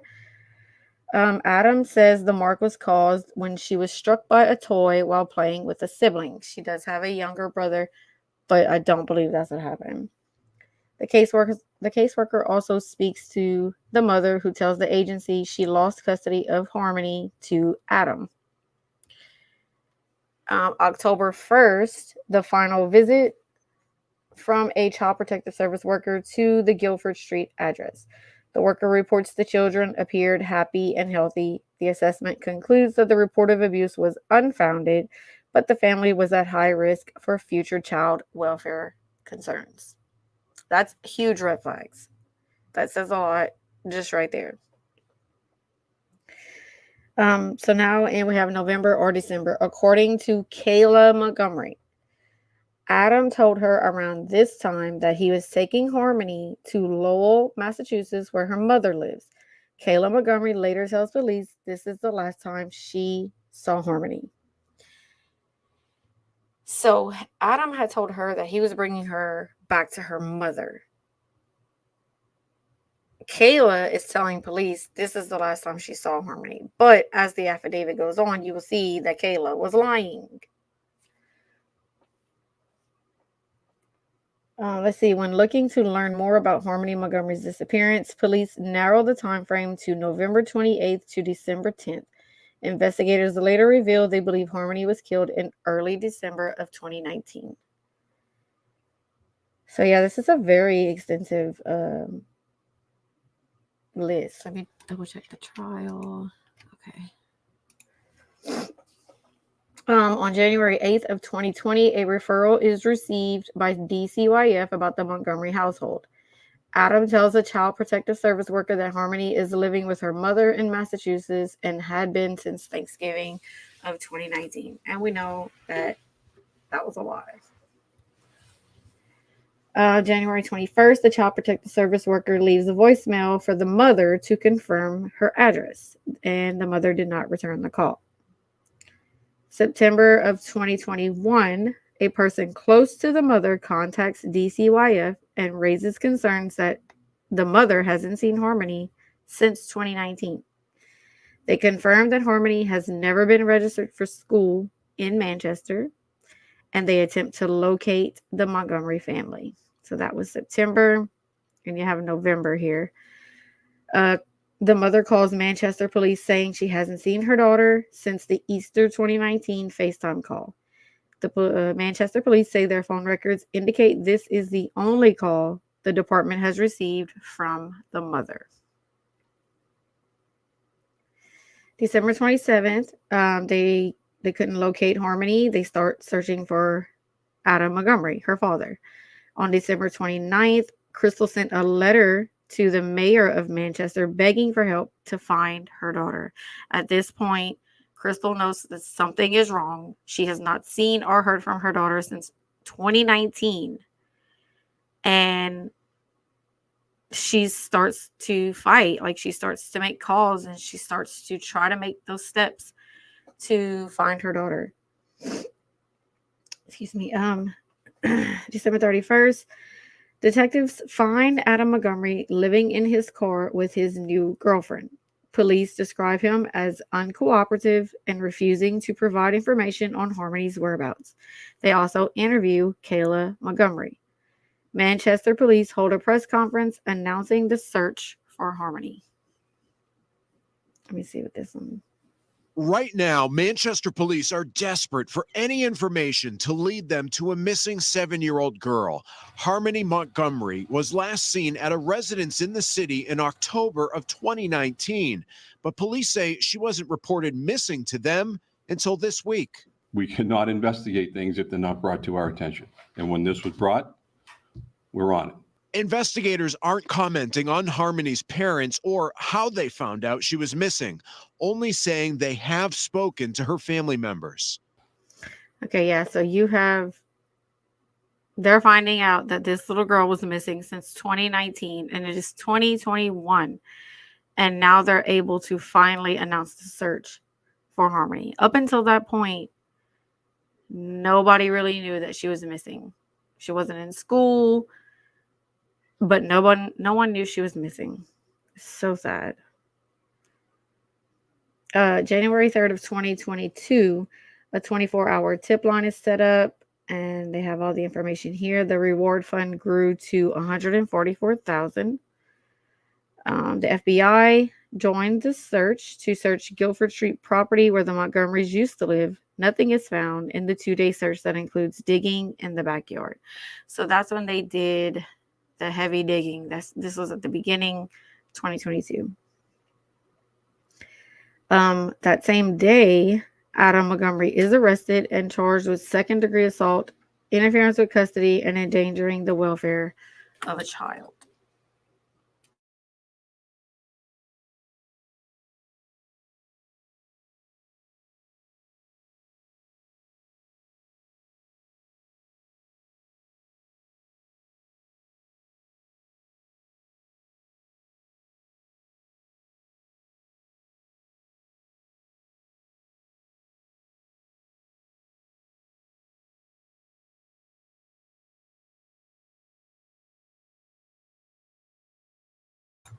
All right, sorry about that. My son had came in. So he was arrested on January 4th and was charged with second-degree assault, interference with custody, and endangering the welfare of a child.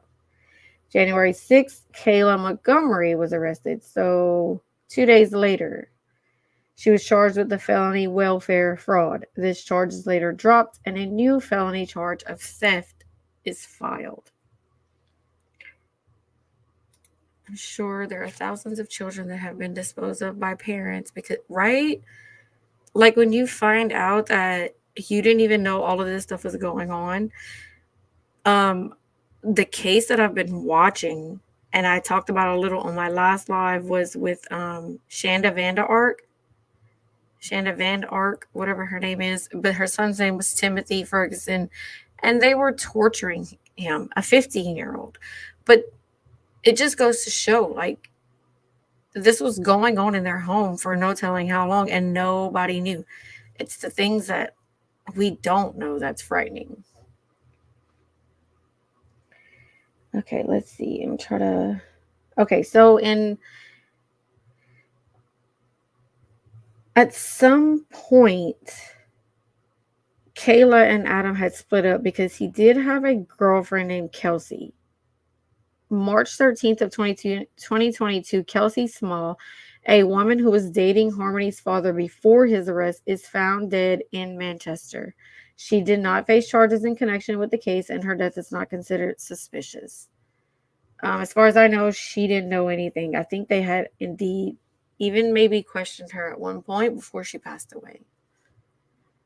I hurt for his older brother that was raised to see that as normal, right? So you know the case I'm talking about, yeah, with Paul Ferguson. That's what me and my husband were talking about last night. I was explaining to him the case, and I was just like, but this is all he knows. This is all his mom taught him. Like, does he know right from wrong? He does now, but at the time, no. But that's a whole different case. So on April 4th, Adam Montgomery is arrested on new charges of theft by unauthorized taking for allegedly stealing a rifle and shotgun. So this is when the weapons trial comes into play. This is why he stole these firearms, sold them. All this stuff went to trial, and he was sentenced there. He was found guilty. Kayla Montgomery was charged with 2 counts of receiving stolen property in connection with the theft of the firearms. Investigators again say there is no evidence that the charges are related to Harmony's disappearance. So yeah, this is a very detailed one. They did search their former apartment hauling a fridge out. That was the Union Street address. So Attorney General John Formella says investigators now believe that Harmony was unalived in early December 2019. This is when they announced that it was now a homicide investigation. Body camera footage obtained by News 9 Investigates shows the first interactions between Manchester police and Adam. I'm kind of curious to see this because I remember some of this, and he was very uncooperative.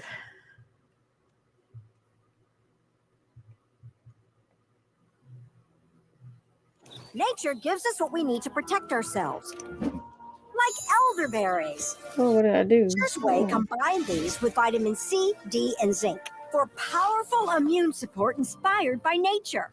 Nature's way. What's your name, my man? Oh my gosh. Wow. Adam. This police body cam video obtained by News 9 Investigates was taken on December 31st, 2021, the day Manchester police announced a missing persons investigation for Harmony Montgomery. On top of your head. What's going on? This was the first interaction between Adam Montgomery and Manchester police after officers located him sleeping in a car in Manchester's Wolf Park.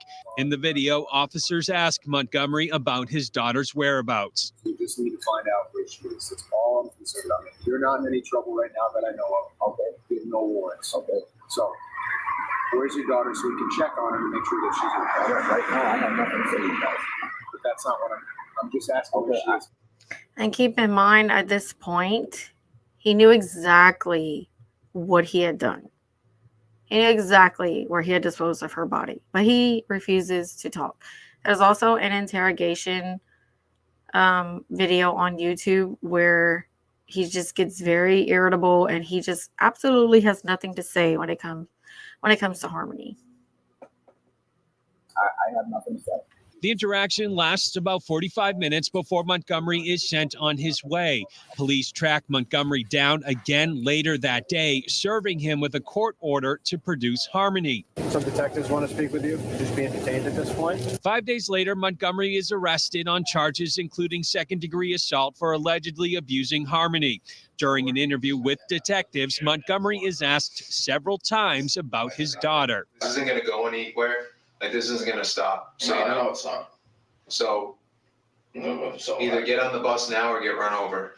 Well, I got nothing else to say. That was like his famous words. I got nothing else to say. I have nothing else to say. That's all he says.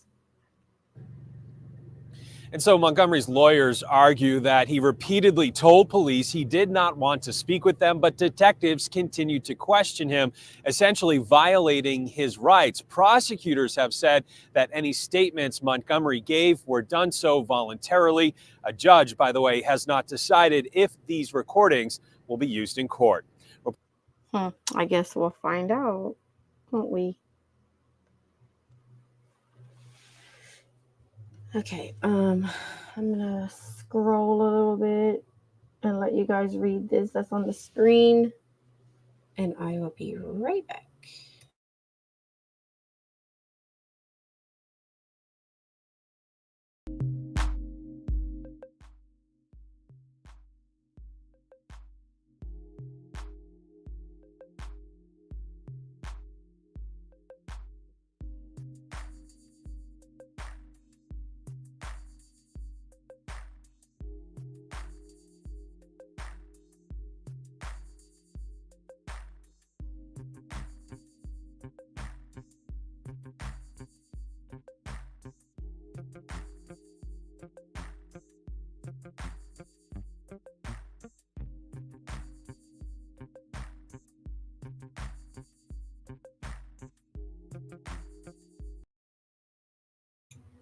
Okay, I'm back. But yeah, so this is a lot of background information that we're kind of going through. I don't know if everybody's still here or not. Let me check the trial. They are still at break. So that has not started yet.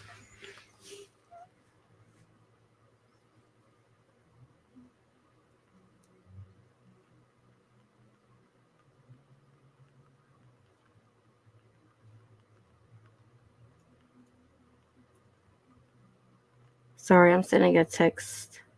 I'm still here, guys.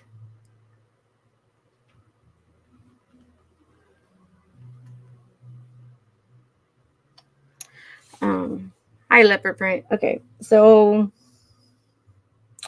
some of the evidence prosecutors hope to introduce in Adam Montgomery's firearms trial can't be admitted. Let's see.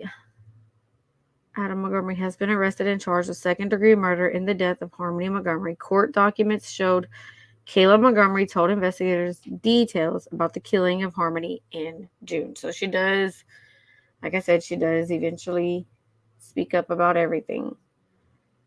November 18th, Kayla Montgomery pleads guilty to 2 felony counts of perjury. The charges Kayla Montgomery took responsibility for are not related to the disappearance or death of her stepdaughter Harmony.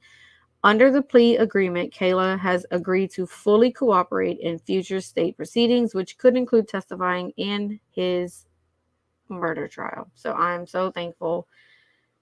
Like I said, it's bittersweet. I'm thankful that she did speak up. I just think it's crappy that she pretty much gets away with everything she did. She helped him every step of the way. Hi, Resto. So it is decided at a hearing that Adam Montgomery's separate trials regarding a stolen weapons case and his daughters will take place in 2023.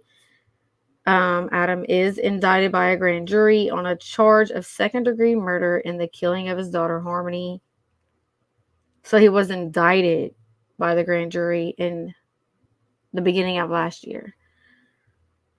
Let's see. There's a lot here, y'all. So in June was when the weapons trial began, and he was facing 6 charges, 2 counts each of being an armed career criminal, receiving stolen property, and theft by unauthorized taking. June 5th, Kayla testified at the weapons trial. She tells jurors that her husband told her he had stolen guns. The defense presses her, saying she has changed her story over time. And he was found guilty of all counts in his weapons trial. The most serious charges being an armed career criminal carrying minimum sentence of 10 years in prison. The affidavit was released, and that's the one that has like all the details, the horrible details. And then it says Adam Montgomery is sentenced to decades in prison in his weapons trial case. So that's what I'm saying. He is already serving a decades-long sentence for his weapons trial. So this on top of it, you know, I just don't see him ever coming forward and telling where he disposed of her body, which is so sad. But that's just the reality of it, because he doesn't care. And you can see that. Like, you can, his attitude in the interrogation, everything, it just, he doesn't care. But these were his words that he said earlier. I did not kill my daughter, Harmony, and I look forward to my upcoming trial to refute those offensive claims. And then he talks about addiction and says that he did not kill her. And also keep in mind, when he did this, he was looking straight at Harmony's mom, Crystal.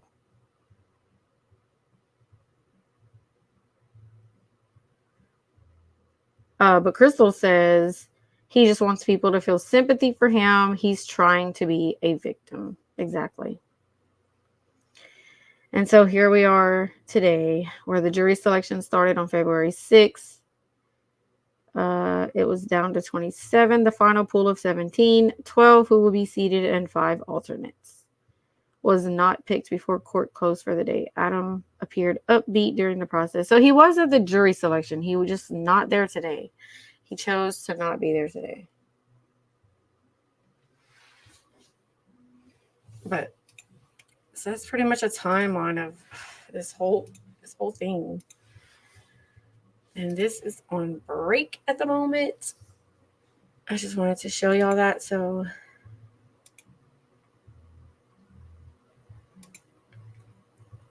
y'all will know that when it comes on, I will let you know for sure.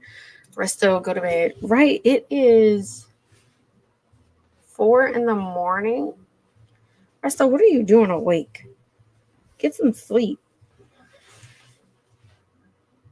He said no, Leopard. I wonder if they'll do a psych evaluation on him. Bet he's a sociopath. I'm pretty sure they probably already did. Because I've seen some cases, like by the time it reaches trial, that they've already been evaluated, and that person usually can take the stand and speak on what the findings were when they were evaluating him. I'm gonna stay up. Okay, I'm gonna stay up. You're not. I wish I could be on camera on my PC. I gotta get me a little external camera for my PC.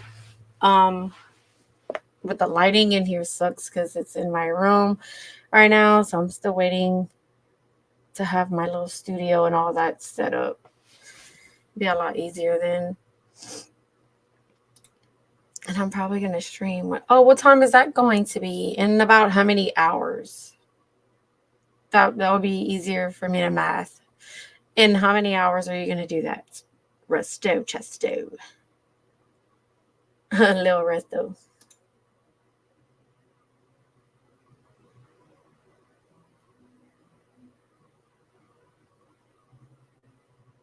I'm hoping they show us. Remind me what I had just said that I hope that they show. Oh my gosh, my brain, y'all.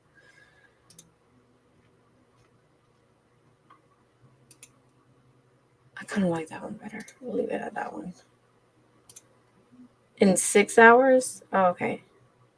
Oh yeah, I'll definitely be off of here by then. I should be anyway, because I gotta get dinner done and all that.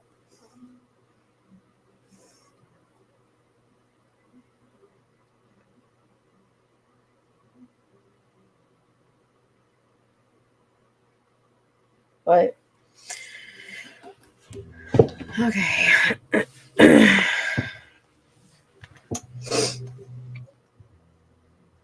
Oh boy, my talk to text was on my phone, so it picked up everything I was saying. I'm not sure, Resto. All they said was, that they were gonna get with the jurors when the bus got there, get everyone situated. That's what I was curious about, was like, were they taking us along for the ride or no? I'm just kind of curious.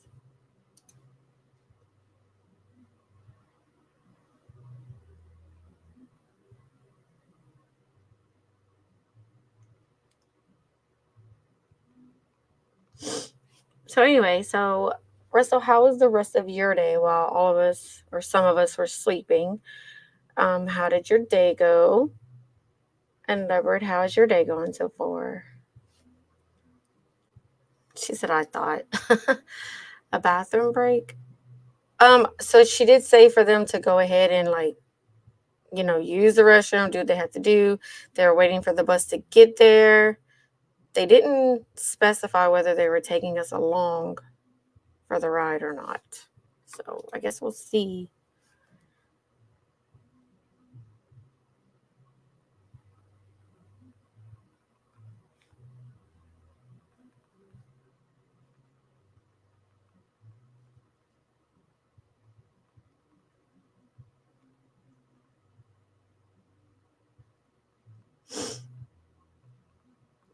Sorry, y'all. I'm just multitasking. I'm still here. Yeah, the car transferred. Oh, good. Taking a break today. It's nighttime. It's 4 a.m. Did you sleep at all? Did you even take a nap, Bristow? Hi, JR Nana. I am interested, and I'm glad that you're still here. I'm still here too. I'm waiting for them to come back and let us know what's going on with the trial.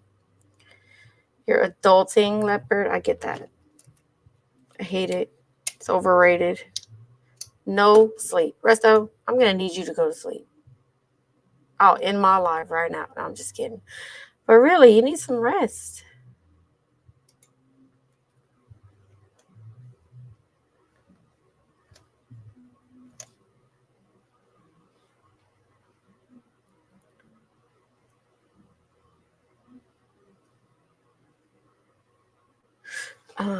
You're good. My gosh. Resto life R.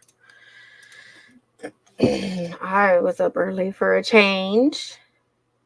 Let's see. His scuff stream should be fun. It will be fun whenever you bring little Resto to school. That'll be interesting. Yeah, the pirate life stream gonna be dummy scuffed. I'm sure it'll be fine. So at around 7:30 our time. So that'll be around 10:30 your time ish. About that time, Resto. You have a good 6 hours. You should at least get some sleep.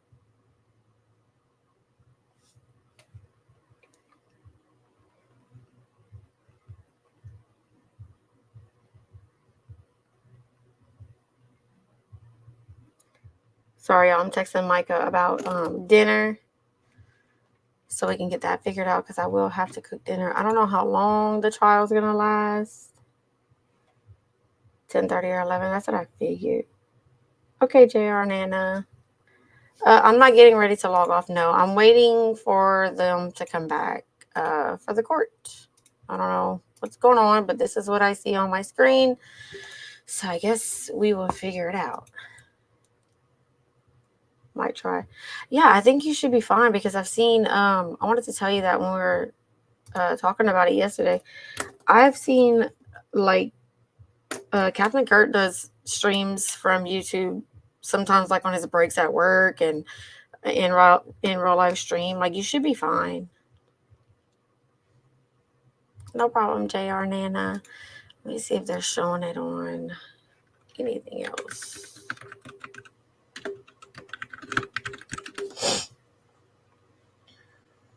So Court TV seems to be the main channel. That's not live.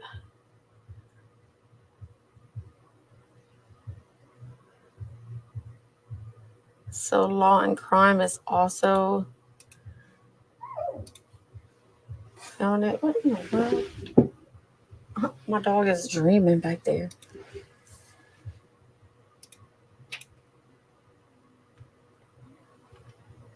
Yeah, so I have 2 channels that I'm watching. Both are on break right now. So we're just waiting. It's just a waiting game. But I'll take that off of the screen for now. Give me a minute. I'm going to try a private stream real quick to see. Okay, no problem. It should work, though. I think you'll be fine. I've seen a lot of people do it. I even did it once. So I was on a road trip, and I could not load StreamYard and all this while I was driving, and I had my little phone on my dash. And I just streamed straight from YouTube, and it worked for my road trip. And it didn't, like, have my face on it. It just had, like, the road, and I wasn't looking at chat except for whenever, like, I stopped at the store or stoplights and stuff. So I was fine to do the in real life stream while driving on a road trip. You should be fine.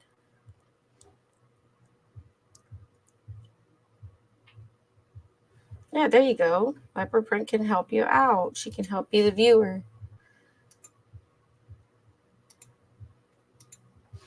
Okay.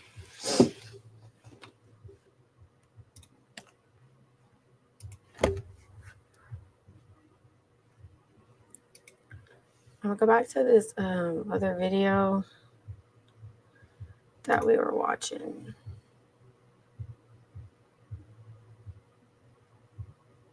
Wait, no, it might show everything that we already seen. Yeah, I already saw that one.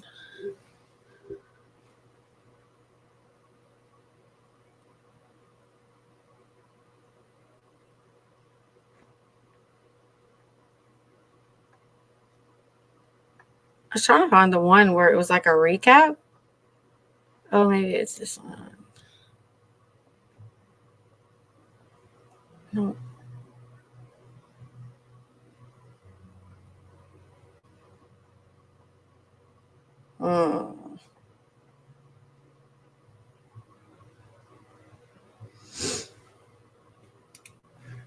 Just to kind of try to put something in line. But let's see. I'm multitasking like a mofo this morning. I need to. Honestly, there's some things I need to do. So once the trial starts and like it's streaming, I can do a few things in between. But right now, while waiting, I don't want to walk away and then it start and me not be here. You know, I can put it on the screen. Let's do that. Because I'm going to just go put some laundry on while we wait. And I'll unmute it. That way, when it does come back, you guys can hear it. And we'll do it like this. Yeah, we're just waiting.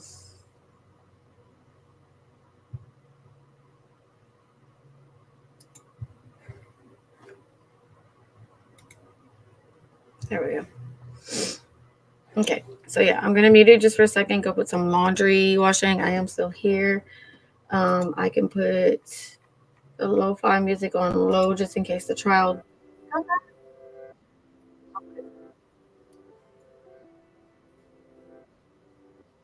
yeah, BRB guys.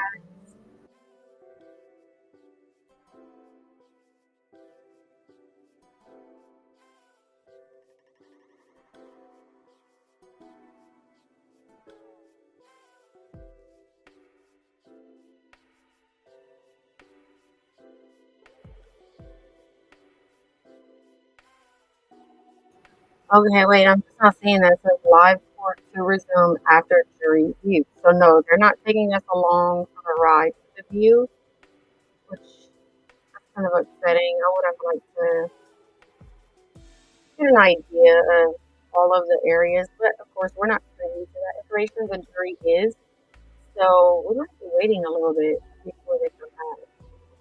So yeah, it does say after the visit. That could be a while.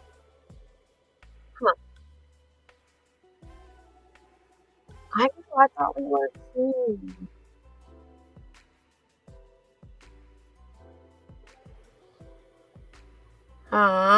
Because they named a bunch of different addresses that they're going to be going to.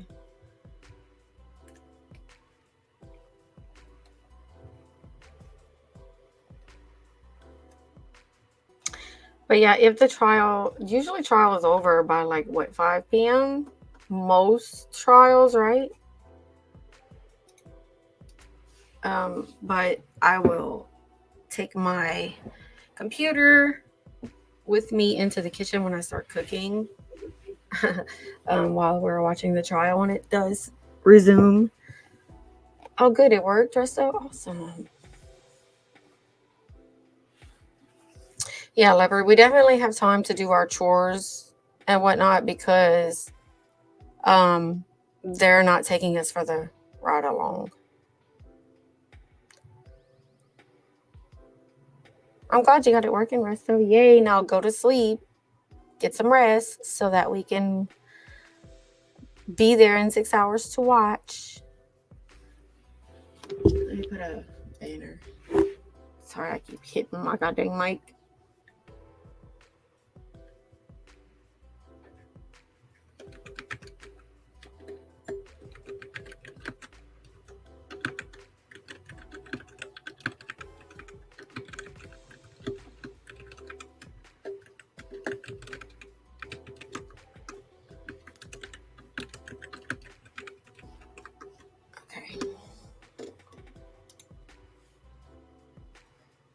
All right, on that note, let's see what Resto said.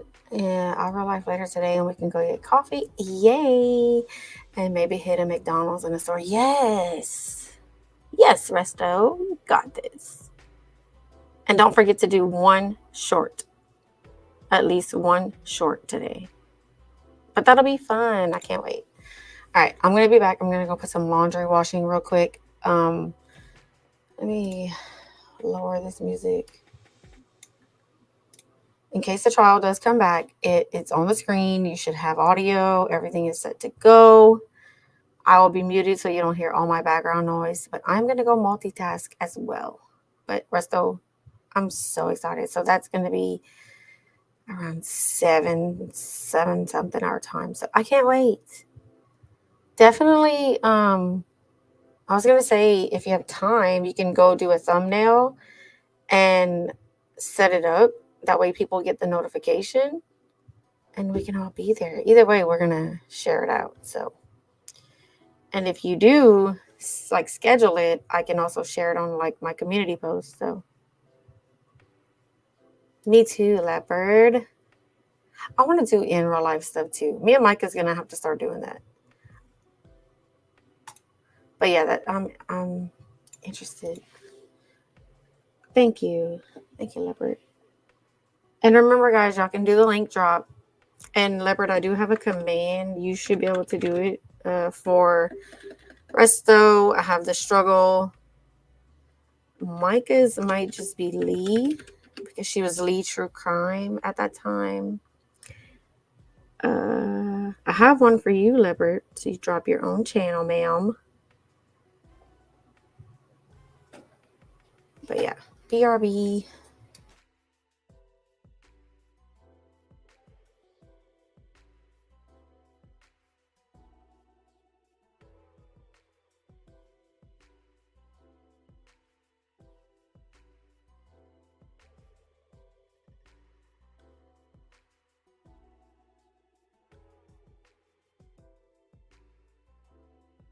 Filing your tax return is different on freetaxusa.com. First off, there are no extra fees for premium or self-employed taxes because the federal return is always free for everyone, for all situations. You'll never pay extra for IRS e-filing or to get your biggest refund. Best of all, filing a state return is only $14.99, and all calculations are guaranteed 100% accurate. This year, save $100 or more by filing your taxes on free.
So I think it's going to be fun regardless.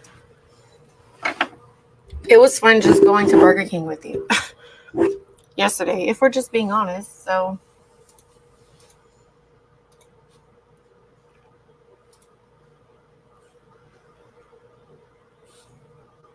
I think it should be fun. And yeah, I saw this. I want to get premium, and I know it's not that much, but I can't get it right now. I have other stuff I need to cancel. Like, I just canceled my Disney Plus because we don't watch that anymore.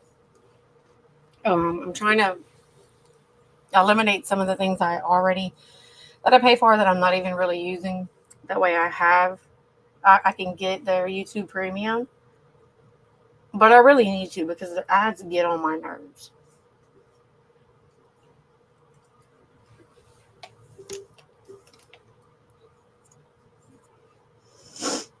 But I think it'll be so much fun, Rissa.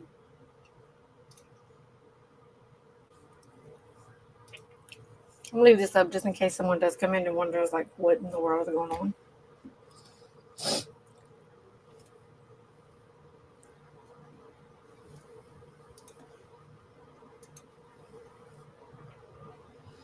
And on the other channel, this is the other tab, that's Law and Crime. They're also paused, so might just leave it on this one.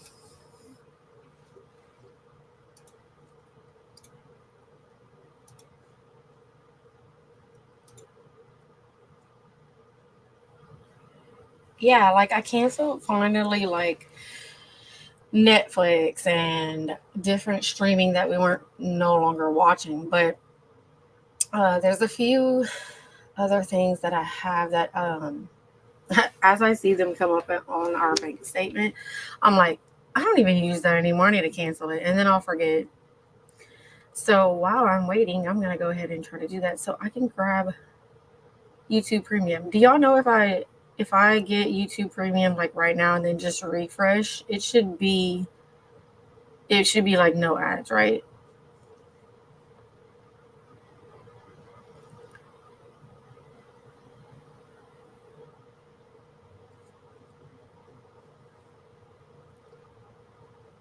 Let's see. I really don't have a lot. Let me try to do this. I'll do it on this one. Where the hell do you even go to get premium?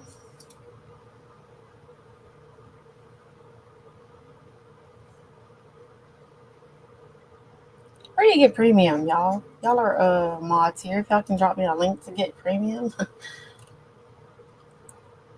I don't feel pressure.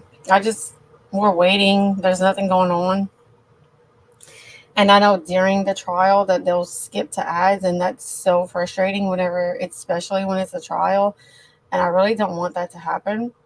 I was just wondering if it's an easy fix. If I can do it now, I don't mind it. It's not that deep. Oh, Leopard, those words. Jeez, those words. That's some heavy words. But you're right. It's not that deep. And you could be talking to Resta right now for all I know. But I'm really trying to figure out this YouTube Premium. So just give me a minute. I'm going to figure it out. Let's see. I'm sure it's under like purchases and. Oh, but then I have two accounts, and it's like, do I want this account or the other? The other one, I'm not trying to show as many videos and stuff. I'll go ahead and get it for this one.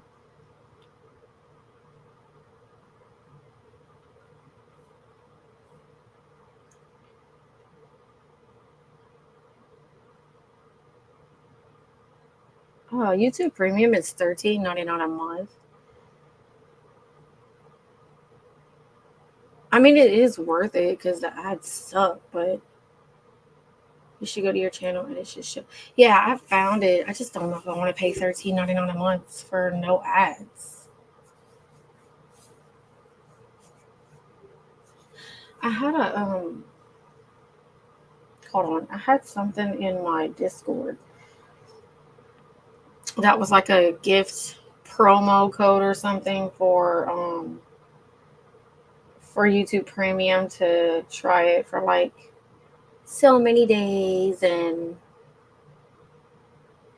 that's all I thought it would. Like that's all I thought it was, like 20, but I've got the yeah, it's only giving me an option for the family one where you can add more than just yourself. I don't see one just for like a single, like just for me.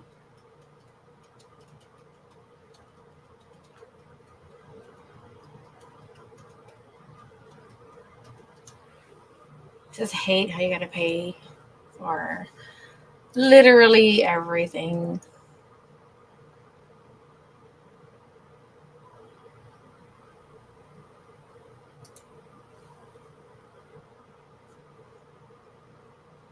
Yeah, maybe so, JR. I'm looking into it. I'm checking it out. Let's see. I'm gonna go to my inventory because I think I still have it. Yeah, so it's a YouTube Premium for 3 months. Let's see what it is. Copy, redeem. We're gonna check this out. Then it also gives you YouTube Music. I know. I didn't use it a lot when I did have it a while back. I was on someone else's plan, and I just ended up using my Apple Music more than anything. But let's see what happens. Because this actually might be a good deal. Maybe I get 3 months free. This is not eligible anymore. What? I didn't even redeem the code yet. What the frick? Okay, it's fine.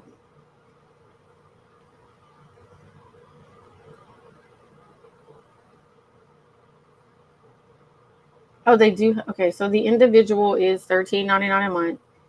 Then it's $22.99 a month for family and $7.99 for students. I'm on my computer. I just use ad blockers. Only reason I like YouTube Premium is because I can't block ads on my phone. Right, and I did have an ad blocker and like an extension or whatever it was called on here, but it like stopped working. Like it wasn't available anymore. I don't know why. Let me go see.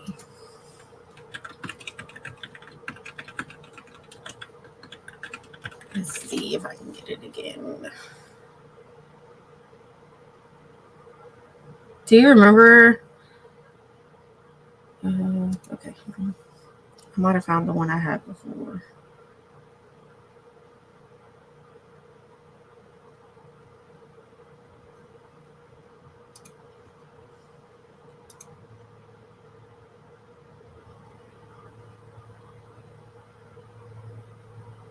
Okay. It says I added the extension.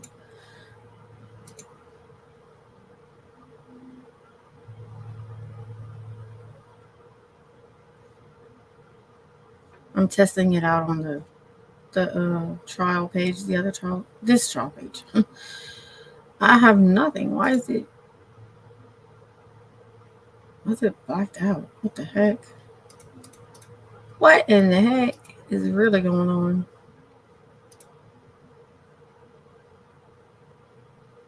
Okay. I guess we'll see if they pop up on here.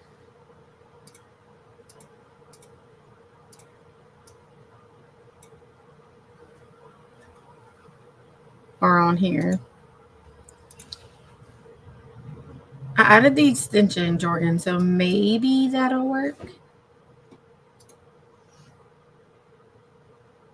Let me go look at the extensions.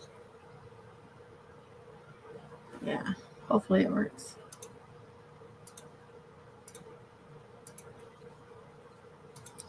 But you're right, the premium doesn't, the premium will help when you're watching on your phone. I have an Android I've been using writing music for 20 years now. Oh my God, I can't believe it's been that long. Oh, nice, JR. You write music? That's pretty cool. I went to get you a link and it took me to my channel. Huh? What do you mean, leopard? That's weird. What link were you trying to get that brought you to your channel?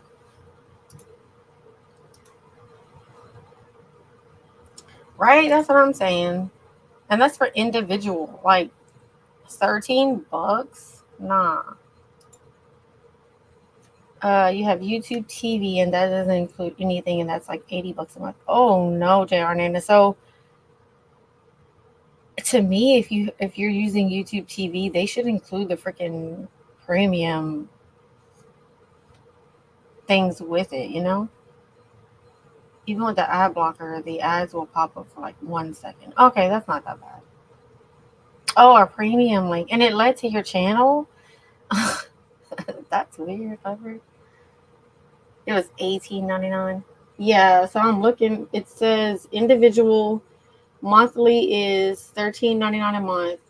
Restrictions apply. Let's see what restrictions there are. Okay, no, I don't feel like reading that. And then there's a family plan, $22.99, and then there's a student plan, $7.99. So it looks like I would be paying $13.99. But we're gonna test this ad blocker first before I purchase anything. Yeah, Nana, that's what I was saying. They should, JR Nana, they should add the premium benefits with YouTube TV if you're already paying that much money a month for it. Like, that's insane. All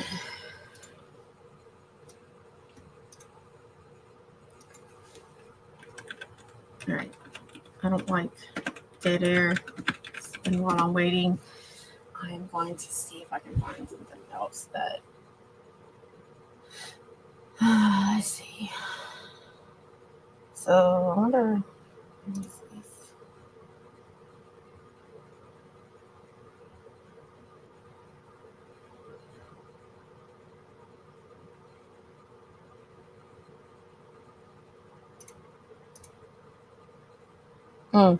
So this was just something, I guess he was trying to get away with not wearing the shackles during the trial. Let's see when this was. This was a day ago. It's kind of low though. Let me see. So, Mr. Montgomery, I was advised this morning that you preferred not to wear the leg brace and you wanted to be in leg shackles. Is that accurate? And did you discuss with your counsel the fact that you have the right to wear the leg brace because the shackles may be evidence in the jury? Understand that? And so you have the right. Okay, so that was about whether or not he was going to wear the leg shackles.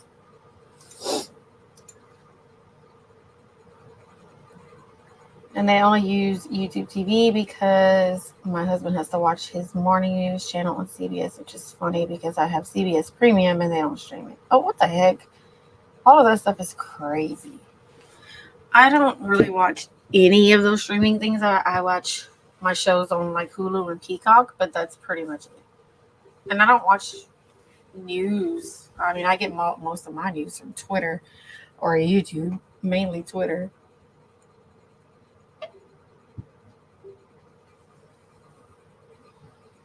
Oh, wait. Okay, I'm just seeing this. I don't write music, thanks. What my voice... Oh, that's what my voice text said. I don't know what was supposed to be there. Oh, listen, my name, listen. Wow, you can tell you're definitely using your talk to text JR Nana. But it's so cute. Okay, so we're not getting YouTube Premium, guys. That's out for now. Let me see if I can present this while we're waiting.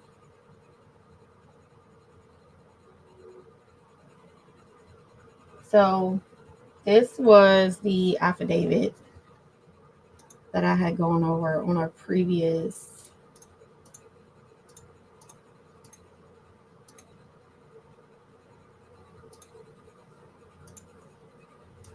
live. So as you can see here, it was second-degree murder, tampering with witness and informants, falsifying physical evidence, and abuse of a corpse.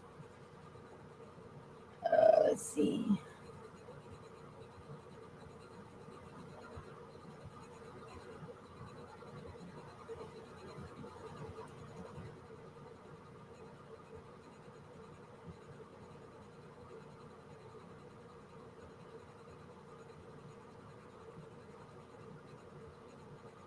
Oh, wow. So on here it says there are additional witnesses. Right here, there are additional witnesses who remain to be interviewed, and based on the information they provide, there may be further investigative steps to take. In addition, once the new charges become public, additional witnesses may come forward who had previously been holding back. So that's what I was saying. I'm really curious to see if there's going to be any more witnesses that come forward that know something that, are speaking up about it. I hope so.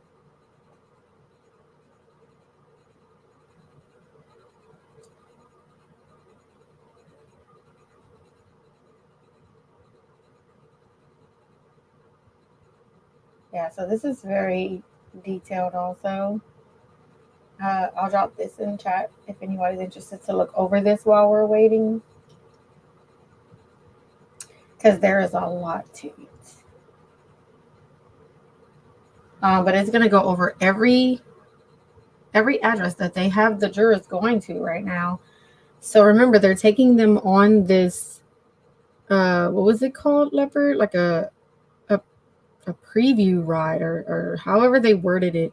But they're taking them to different locations that are listed in the affidavit and that pertain to Harmony Montgomery's demise. And these jurors are going to get a firsthand look at each of these locations, and they're going to have to, they're not allowed to take notes. They just have to kind of put this in their memory, and they were told to remember it during the process of the trial. That way they know each location, they're familiar with it, they can kind of have a visual in their mind to go off of.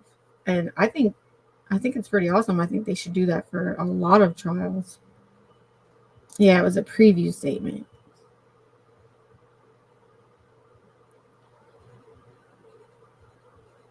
Yeah, that's what I didn't get, because they can take notes as long as they're in the courtroom, but if you're taking them to these different locations, I would think that they would allow them to at least take notes of what they're wanting them. They pointed out a lot. They pointed out a lot of things for them to be looking at. Like, she was like, one place she said it used to be this, but now it's this. And take into consideration your surroundings, the traffic, blah, blah, blah.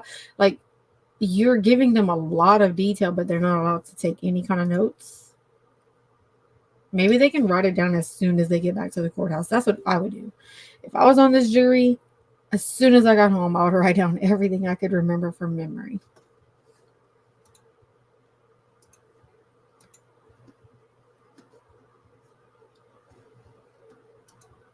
But yeah, nothing yet.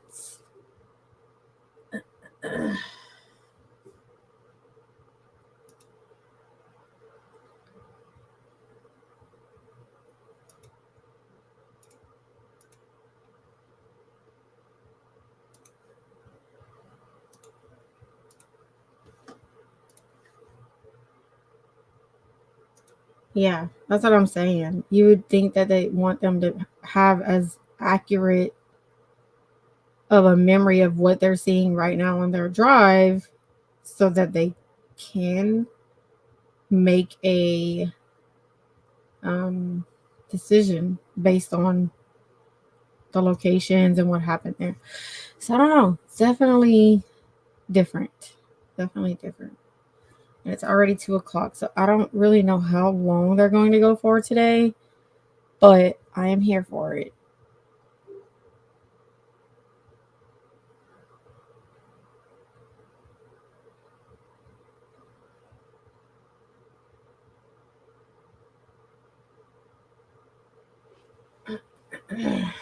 Sometimes they don't even let them take notes in the courtroom. What? That's insane to me. That you have to be able to take notes, Since I switched from Verizon to AT&T, my voice to text doesn't understand me. And worse, when I type, it will say what I want, then autocorrects on some. Oh, yeah, autocorrect sucks. Okay, so you have Android or you have iPhone?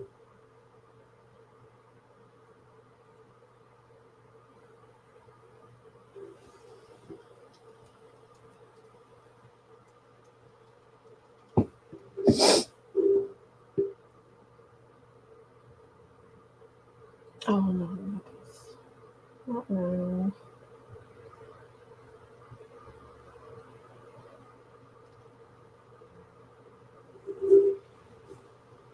Sorry, y'all. I'm multitasking too. An Android. I have no idea. I had Android years ago, and then I switched back to my iPhone because I didn't like Androids. Okay, I'm coming in as my backup because I'm trying to go in on my main to try to mod myself or whenever I'm on my other account, just multitasking. And Leopard, I will get you my command list in a minute for Nightbot.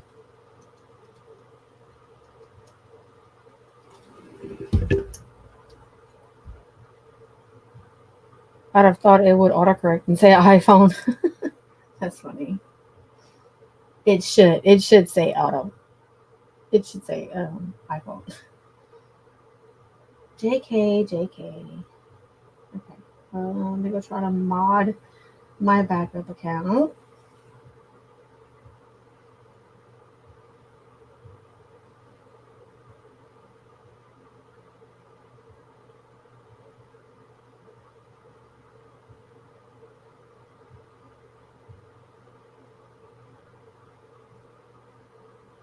Okay. So I modded my backup.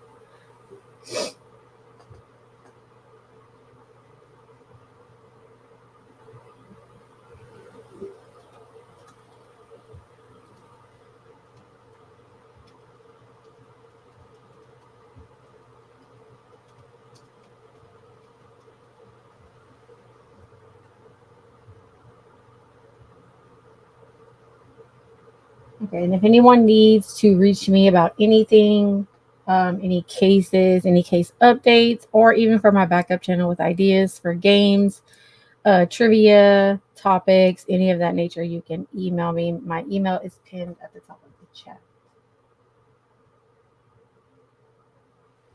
And as always, don't forget to hit the like and subscribe.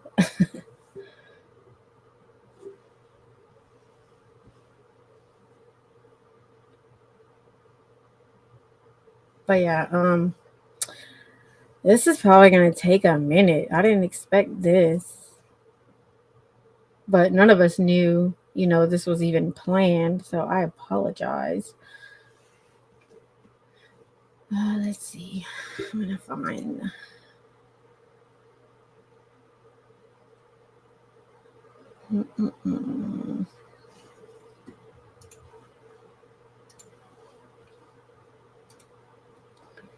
Okay, the live that I did on her affidavit. Let me find that one.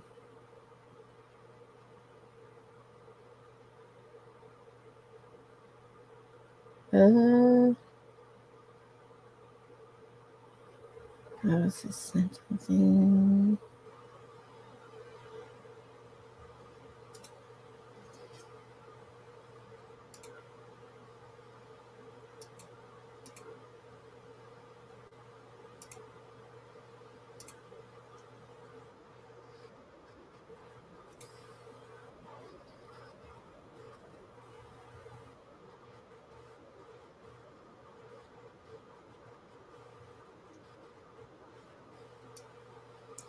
So I do have. I hate hearing my own voice though, but I could share when I had went over the affidavit. And maybe I can listen to some of the details of that just to kind of be prepared. It's real like vague about it, which is why I was saying, as much as I appreciate Kayla actually speaking up so that we do know what we know, it's still frustrating because she was involved. Like she knew every part of it. Yeah. And as much as I didn't think she was as much involved as she was involved. Right. I'm trying to give her the benefit of the doubt. Yeah. So can y'all see this on the screen? Yeah. Okay. Okay, because so like their first interview with Kayla was 12/28 of 21. He spoke with Adam's wife Kayla, and they share 3 younger children, and they were all presently accounted for.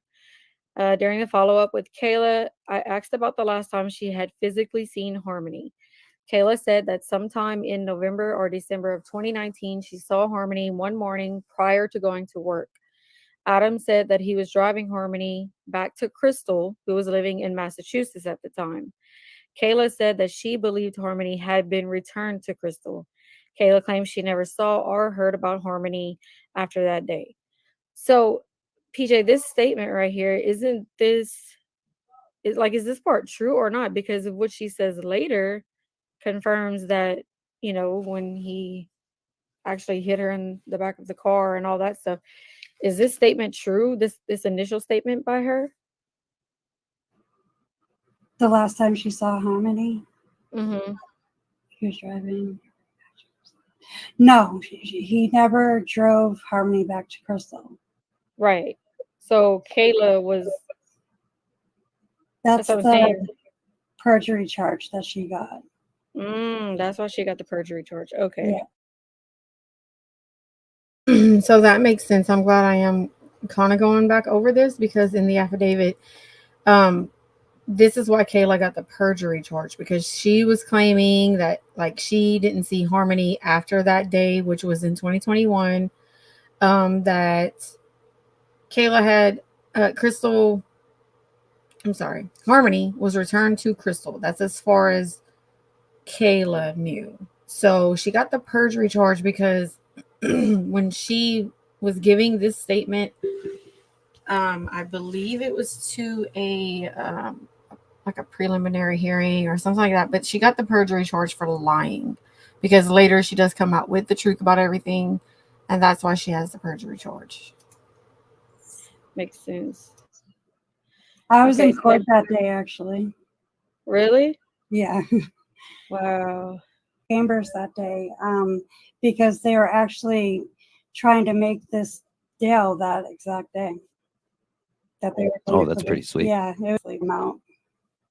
And what was the deal exactly? That was for Kayla to basically Get a year in prison. Mm-hmm. For all the charges that she got, like for the perjury and for the welfare. I think a couple of the welfare frauds got dropped. Yeah, I remember reading that. Yeah. Yeah, and then there was a whole other person that he was now involved with, Kelsey Small, but she has since passed away. Correct? Yeah, she passed away. She overdosed. Yeah. She claimed that she had been romantically involved with Adam for over a year. She was aware that Adam had 3 children from one mother and another child from before that. However, Small said that Adam was not in touch with any child from his prior relationship. She claimed that Adam had never talked about Harmony and she had no information on where she may be. So that just goes to show that the girlfriend he did get, Kelsey Small, she knew about the children that he had with Kayla, but she had no knowledge of Harmony at all. So he didn't even speak about Harmony. And we now know at this point it's probably because she was already unalived. See, and then you find out that's not true during the gun trial. Right. Yeah. Can you explain, like, because Kayla states because they have Kayla describe the whole house and whose room is who, and Kelsey was actually a roommate of Kayla and Adams at one point, and then they had a romantic relationship after that. So it's like a love triangle type thing. Oh goodness. Yeah. Oh geez. Yeah, so during their interaction, they stressed their concern that Harmony had not been physically observed in over 2 years, and they had concern for whether or not she was still alive. He did not exhibit much emotion or reaction to this. Okay, so that's what I'm saying. I didn't want to have to go through all of this if all of this is what she was, basically she lied about, Yeah. Because it's her. Oh yeah, right here.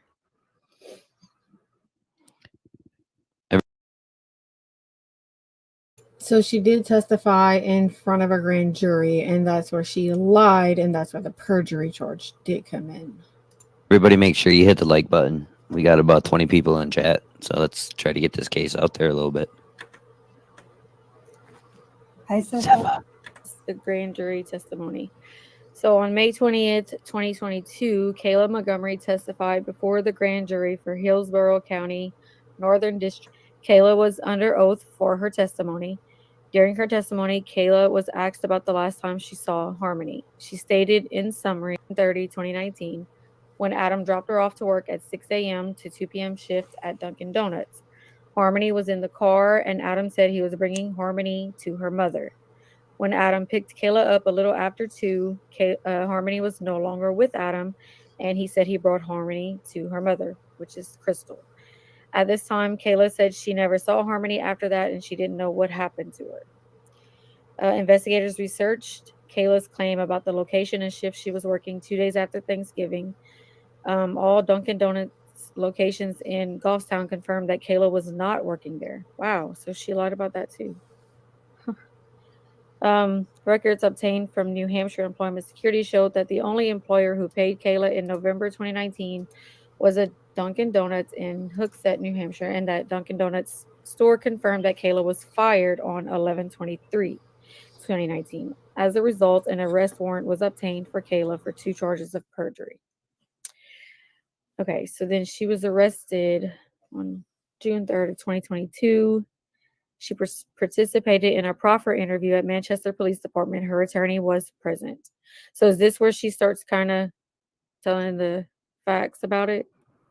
Yeah, I believe. Yeah, because it says something about the Chrysler. Okay.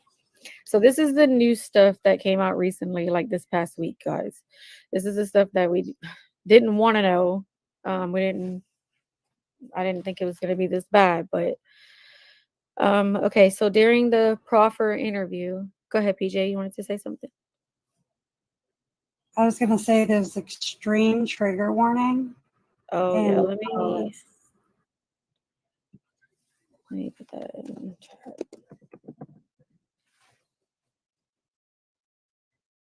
Oh, you're good, Tifa. No problem. Sorry. Trying to catch up on chat too at the same time. Hey, crazy mama. All right. So during stated that she had information related to Harmony Montgomery.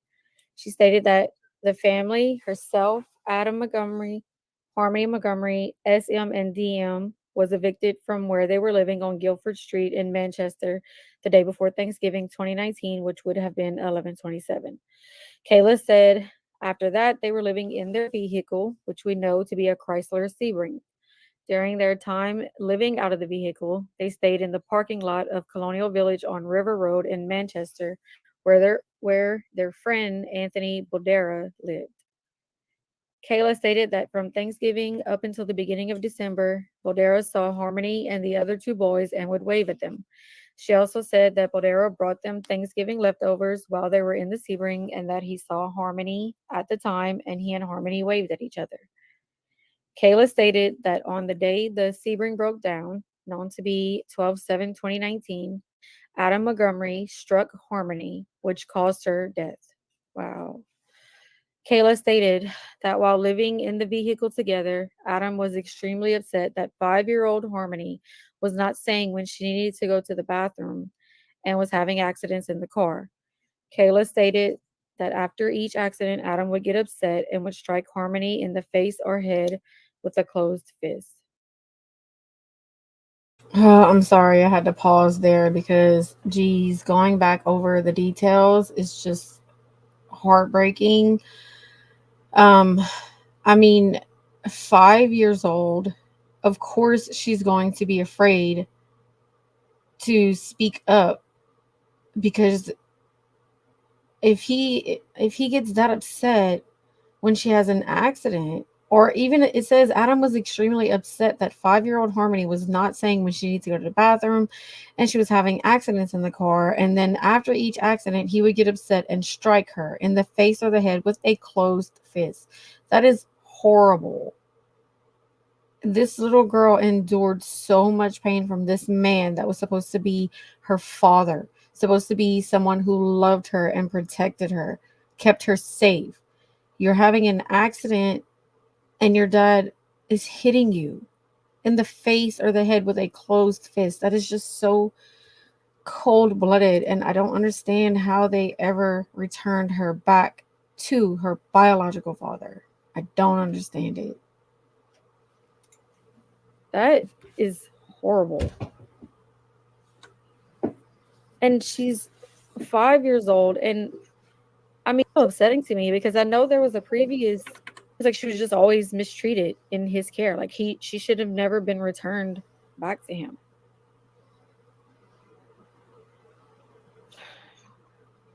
Yeah, for real, Sway. Oh my gosh. Yep. Kristen, yep. Yeah, she had a lot of accidents, and I think they were more triggered by anxiety than they were triggered by anything. You know what I mean? Yeah. Because he was a real violent man, whether it was for children or anybody else. Yeah, he seems like it just in his interviews and such. Like he just, and then you know a lot more about, the whole situation. You're closer to the whole thing, so I'm sure you've heard a lot more. But just his attitude in his interviews, I can see that. Oh, so okay. So Kayla stated that on 12/7/2019, prior to the vehicle breaking down, Adam struck Harmony in the face head on 3 separate occasions because she had a bathroom accident. This happened while Adam was driving the vehicle. Kayla described that Harmony was in the rear seat on the passenger side, and while Adam was driving, he turned his body and delivered sets of 3 to 4 blows with a closed fist to Harmony's face or head on 3 separate occasions over the course of a few minutes. Oh, that's so disgusting. Kayla stated that after the final blow, Adam said words to the effect of that he felt something or heard something when he hit Harmony. And I think I really hurt her this time. I think I did something. Harmony began making a moaning type noise, which went on for roughly 5 minutes and then stopped. At no time did anyone stop or get Harmony medical attention as the result of this assault. Kayla said this happened in the morning while the family was on their way to the Burger King on Route 3 in Manchester, and afterwards the family returned to the parking lot of the Colonial Village apartments. The family stayed at Colonial Village for approximately 20 minutes, during which time no one checked on Harmony. Kayla could not recall exactly what they did during this 20-minute time period. So she moans and then she makes no noises. So she's laying back there and they don't do anything. They continue driving and then they park and they still don't do anything. They don't try to get her medical intervention. They do nothing. Yeah, they just leave her there. Like nothing happened. So wait a minute. He injured her by turning around and punching her? 3 times within like minutes. Just like what was she acting up, or what was the cause of him striking her? He said that she was having bathroom accidents. That Easy. Check Yeah. him. That it was probably because of anxiety. I mean, if he already abused her and such, she was probably really nervous Scared and around him. nervous and Mhm. yeah. I mean, she's a child. Like they can't. I mean, even if she has to go to the bathroom, they're not like us. Like they don't know that they can hold on to it. Exactly. I mean, that's Yeah, wild. she was really young, really, really young. Yeah, she was barely 5. And like mom didn't do anything about it. Well, this is Kayla, so this was the stepmom. Okay. Okay. Yeah, her bio mom Gotcha. was in Massachusetts. Really quick, do you Mhm. want me to explain the trigger warning? Judge is the one that made the final decision, and it says it in. I think I gave you that report. Mhm. In the whole report that Massachusetts did, and the lawyers didn't really do much for Harmony, like Harmony's lawyer. And they tried to say Harmony said that she wanted to go with her dad, which Harmony barely knew her dad because I think I counted, and it was like, and in the report, I think it was like between 9 and 12 visits in her whole life that Harmony had with her father. Oh So my goodness. she didn't even really know her dad. Right. And then the judge decided that, well, he looks good on paper. I don't need to look that much more into him because he has a job right now. He has a house. So he can have custody of her. Needless to say, let's forget about the fact that he shot people, and he did all this, Right. Yes, because he is facing other charges for other incidents. Yeah, Right. after they do Harmony's trial, he has another trial to go for murder for his name's Darlin Guzman. Mhm. So for those of you that I had talked to, I think yesterday about this case, that's what I was talking about. That after, sorry, I'm messing with my mic. After this trial for Harmony, he does have another murder trial that he has to face. You know what I mean? Like he has the weapons trial. He was sentenced to that. He's not getting out. He was sentenced to decades in prison. Now he has Harmony's, which there's so much evidence against him. And then he has another murder trial to face. So like this guy he's not going to get out anytime soon in my opinion, and it frustrates me because with all of that he has no reason to say where her body is, what he did with her body. We know what was done, and we like what I was just playing tells exactly what happened. It was in the span of a few minutes where he turned around and hit her 3 times with a closed fist in the head or face because she simply needed to use the restroom and she had an accident. He hit her 3 times in the face. And the last time, Kayla said he said something to the effect of, I think I really hurt her. And she's laying in the back seat of their car at this point. Nobody's checking on her. No one's bringing her for any kind of medical intervention. Nothing. They're just sitting in a parking lot. And she's back there, not okay. It's just horrible. But I wanted to say hi to Intuitive. Welcome in and thank you for being here. Yeah, same. I followed it on Twitter for a while with a lot of people. It's a big, big case. Hold on. All of that was released. We cannot believe it. We were up, right? This affidavit was so freaking shocking. But yeah, I'll be right back. I'm going to let this finish playing. So, jeez. Yeah. It's just sad. Okay, so Kayla said that after approximately 20 minutes, the family left the village apartments and shortly thereafter, their car broke down. Kayla said that she thought the car died at probably 8 or 9 a.m. According to Manchester Police Department records, the car was broken down in the intersection of Elm Street and Webster Street at approximately 12:11 p.m. Kayla said it was at that time that she and Adam discovered that Harmony was not breathing and was deceased.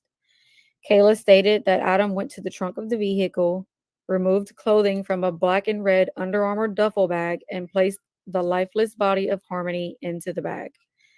Kayla stated at no point did either of them have any conversation about getting any type of life-saving measures for Harmony, and that Adam simply put Harmony's body into the bag and walked it back to the parking lot of the Colonial Village apartments. So he just does this like it's nothing to him. Like, how do you... He was like that. A lot of people have told me that he just didn't care about anything. Like, he was like that to adults. Right.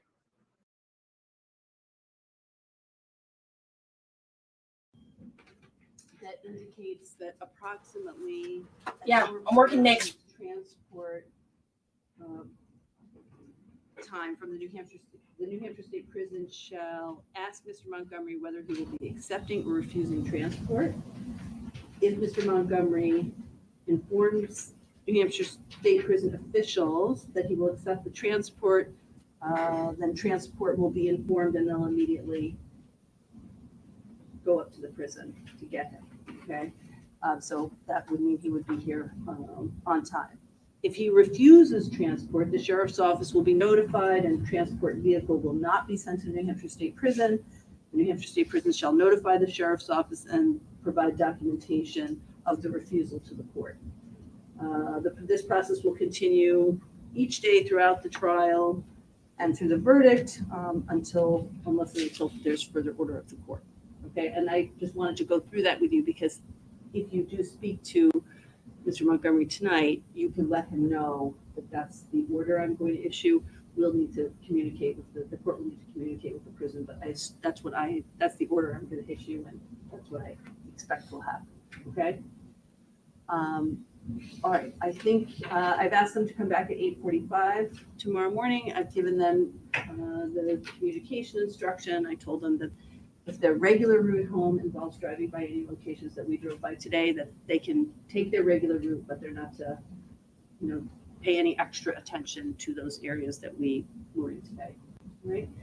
Anything from that the state feels we should cover? I guess two different parts, Your Honor. First of all, with regards to the instruction and the order on transport, no, the state entirely agrees. There's been two separate, and just for the record, there's been two separate colloquies with the court, between the court and Mr. Montgomery today. He certainly seems that he is very clear in his intentions of what he wants to do and what he does not. The state accepts that and doesn't challenge that in any way. And we agree with the court's plan on how to deal with that moving forward. I think one of the two things that the state just wants to bring up is tomorrow morning. I know we're going to have the jurors back here for 8:45. What time might the courtroom be open, and what time would you like to start with opening arguments, just so we can make sure the rest of the technology is going to work and it's in an appropriate location?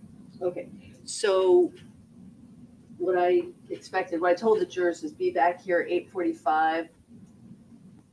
If all goes according to plan, that we would begin openings at 9.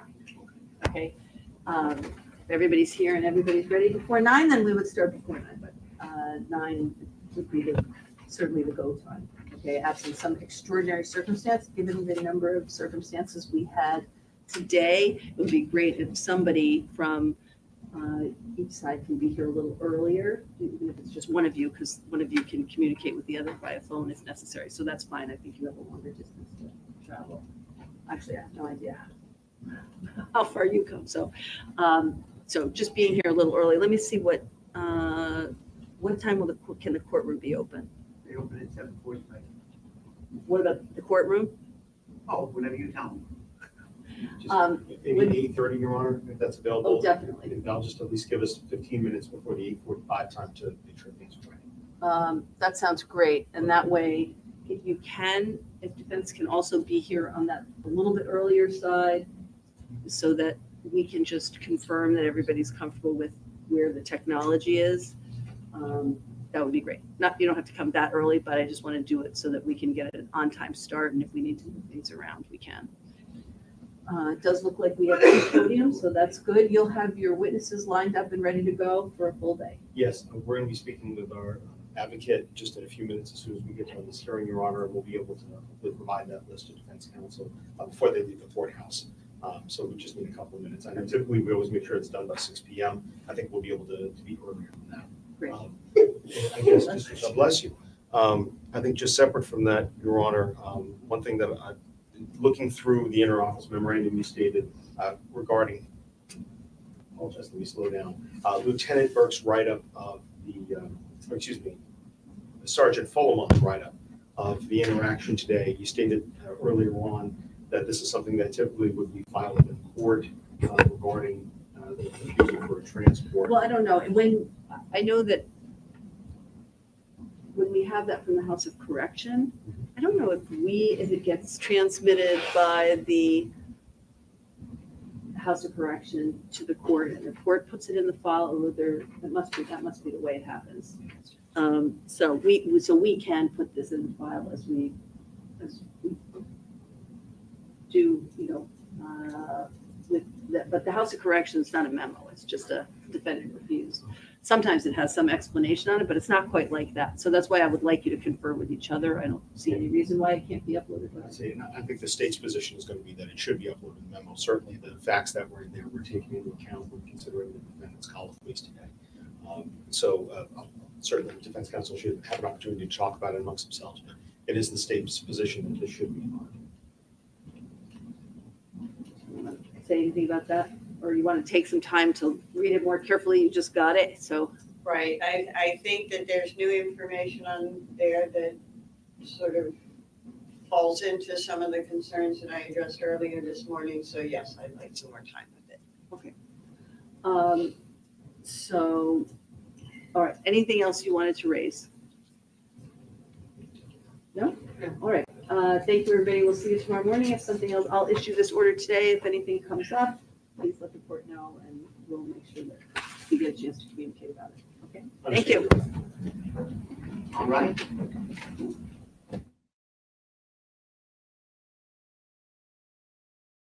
Okay, so it seems like everything is going to be tomorrow. Let me see if I can go back to when they were talking to him on video.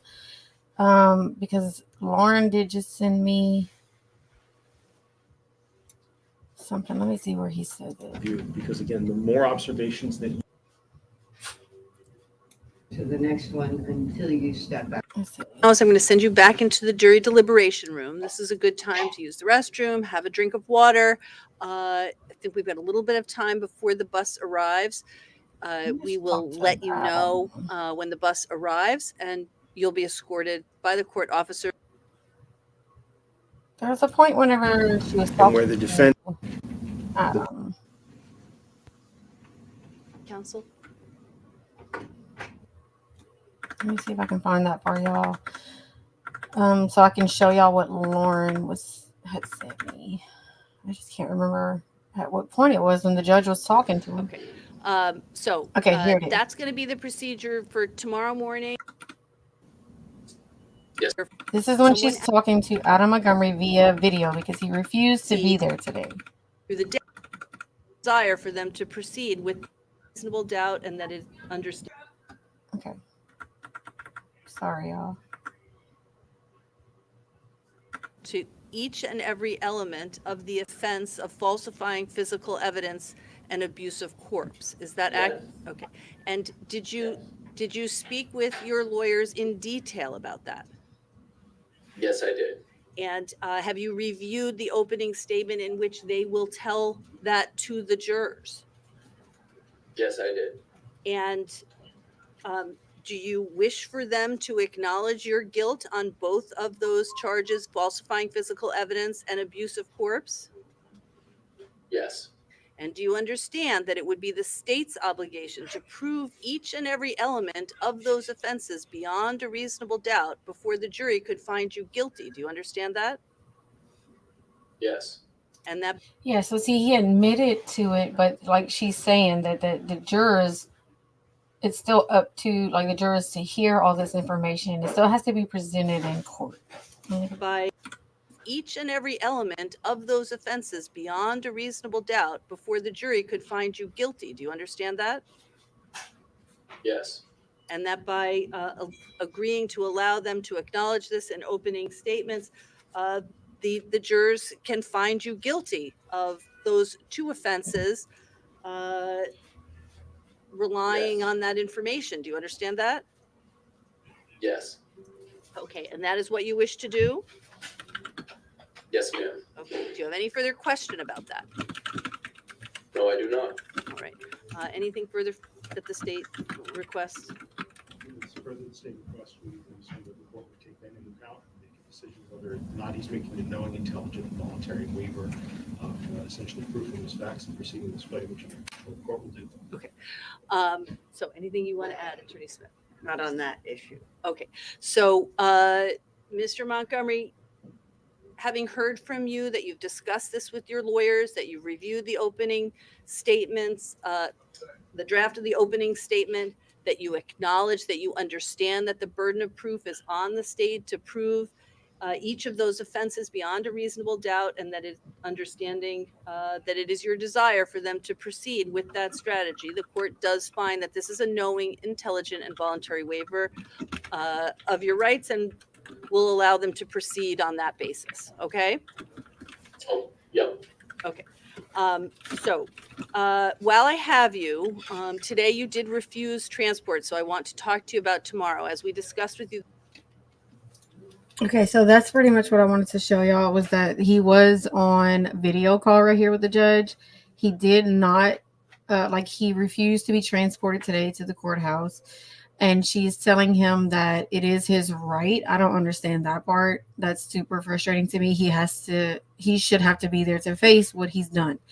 He is acknowledging here the charges about the falsifying evidence and the abuse of a corpse, but the judge is saying that it's still going to be presented. It's still up to the jury, and they have to still prove, like the state still has to prove it beyond a reasonable doubt. So even though he admits it on the video here, he still has to go through the trial, whether he's in the courtroom or not. So it's going to resume tomorrow at 8:45. I just don't know if he's going to be there, because apparently in this state of New Hampshire, they have the choice to be there or not. Every trial I've watched, they didn't give them the choice. They had to be there. So I don't understand how he gets to decide whether or not he wants to be there. But that's ridiculous. In my opinion, he should have to be there. He should have to listen to every single thing that's being presented, because he did this. And it's super freaking frustrating. Yeah, Micah is home from work. What up, Micah? Are you behind me? Yep, she is. So yeah, so they didn't what I was wanting to say. Intuitive. They didn't let him go until tomorrow. What they did was take the jurors earlier, and I had never seen this before, but so they took the jury on a bus to several locations that are listed in the affidavit and that have something to do with this case. They took them to each location so that they could get a visual of each place, and that they weren't allowed to take notes, which that's another thing that's ridiculous. They told them to keep these things in their memory, each location, to take it all in and to remember it during the course of the trial, so that it can help them make their decisions. But I mean, like I was telling Leopard Print earlier, I would just, as soon as I got back to the courtroom, start taking notes, because usually they let them take notes at least in the courtroom. But yeah, they did take them for a ride earlier, so that's what was taking so long. So the jury was able to see locations of different homes they lived in, the homeless shelter, some apartments that they stayed in their car in the parking lot, different things like that. So tomorrow will be the opening statement. So I'm just going to have to change my title and thumbnail and all that stuff, because today was not opening statements like it was supposed to be. But that will start tomorrow. Right? What about Harmony's right? Exactly. And I did see a question earlier. Hold on. Intuitive. So yes, technically she is an accessory. Kayla Montgomery is, because she was with him every bit of it, every part of the way, everything that he did to Harmony, and afterwards she has knowledge of it, because she's the one who came forward and told the truth, but she got a deal out of it and pretty much getting away with helping him do everything he did to Harmony. I don't think that's fair. I'm thankful that she spoke up, but I don't think she should have got away with basically helping him. She was an accessory. It is freaking sad. Yep. And that's her mom. No, Kayla Montgomery was just married to Adam Montgomery. Harmony's mom's name is Crystal Sorry, and as far as I know, she lives in Massachusetts. But she had lost custody of Harmony. Harmony was she was with a foster care family. I don't understand why they took her from that family and gave her to her biological father. That's what's frustrating. She was in good hands at one point, and the system failed her. Again, there's way too many cases like this. So yeah, so it was good hanging out, and I showed y'all a little bit of the affidavit, which kind of gave y'all a little bit of a rundown of, what happened. It's not good, but we will continue tomorrow. So 8:45. They didn't say, I don't know what time zone. So once I know for sure, I'll set my thumbnail and I'll set my live and schedule it, and I will be here tomorrow for the opening statements. Yes, they completely failed her lip print. Completely. She even has a younger sibling, and he asked about her all the time. Like, he and Harmony were super close. It's heartbreaking. It's sad. But thank you all for being here. I'm going to get off of here and go cook dinner and do some adulting, even though I don't want to. I'm going to show this screenshot that Lauren sent me real quick. Let me pull it up. Because this was on Twitter, it looks like. So during the video call that I just let y'all listen to, he did admit guilt in the charges of the falsifying evidence and the abuse of a corpse, but he still faces murder and assault charges in the death of his 5-year-old daughter, because like the judge told him, he's like, this trial is still going to go on. They still have to proceed with the trial. Just because you're admitting it doesn't mean that you get to, like, okay, it's over. No, you're still going to have to deal with the trial. And hopefully he shows up tomorrow.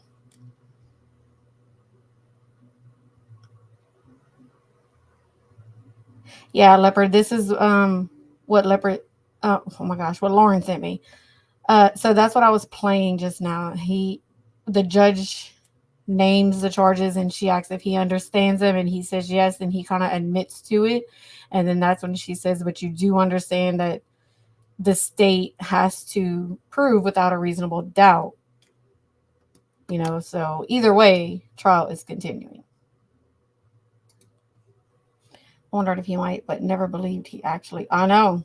Yeah, because we have the other video we played earlier where he was like, I did not unalive my daughter. He says, I did not.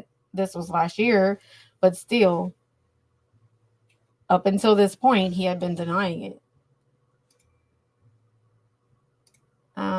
I can't see how he wouldn't be. Yeah, exactly. I mean, I think it's just process now. Like, we already know. We're just going to learn all the horrible details. There might be some that we hadn't heard yet. I hope he doesn't try to blame Kayla. I mean, honestly, though, if you've read through the affidavit, there's so much evidence.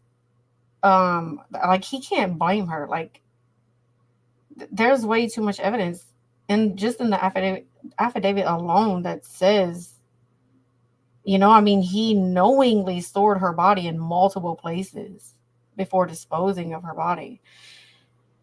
So he can try to blame her, but I don't think that's going to work. Or is he working on a deal? I was wondering if they would present him with some kind of deal, if he would disclose of where he put her body, because I've seen that happen before in cases. So that's a possibility. I guess we'll see. Yeah, if you admit to that, you obviously murdered her, right? And now they just have to do like the due process, the trial, and all that stuff. I know. A lot of this doesn't make sense, Lauren. A lot of this is very confusing. I hope he tells where she is too. But yeah, so again, today all they did was take the jury around to different locations, and tomorrow will be opening statements. So I will be here then, and I hope to see you all here. Thank y'all for being here, by the way. I love you all. Thank you, mods. Justice for Harmony Montgomery, and I will see you guys tomorrow. Y'all have a great rest of your day. Bye.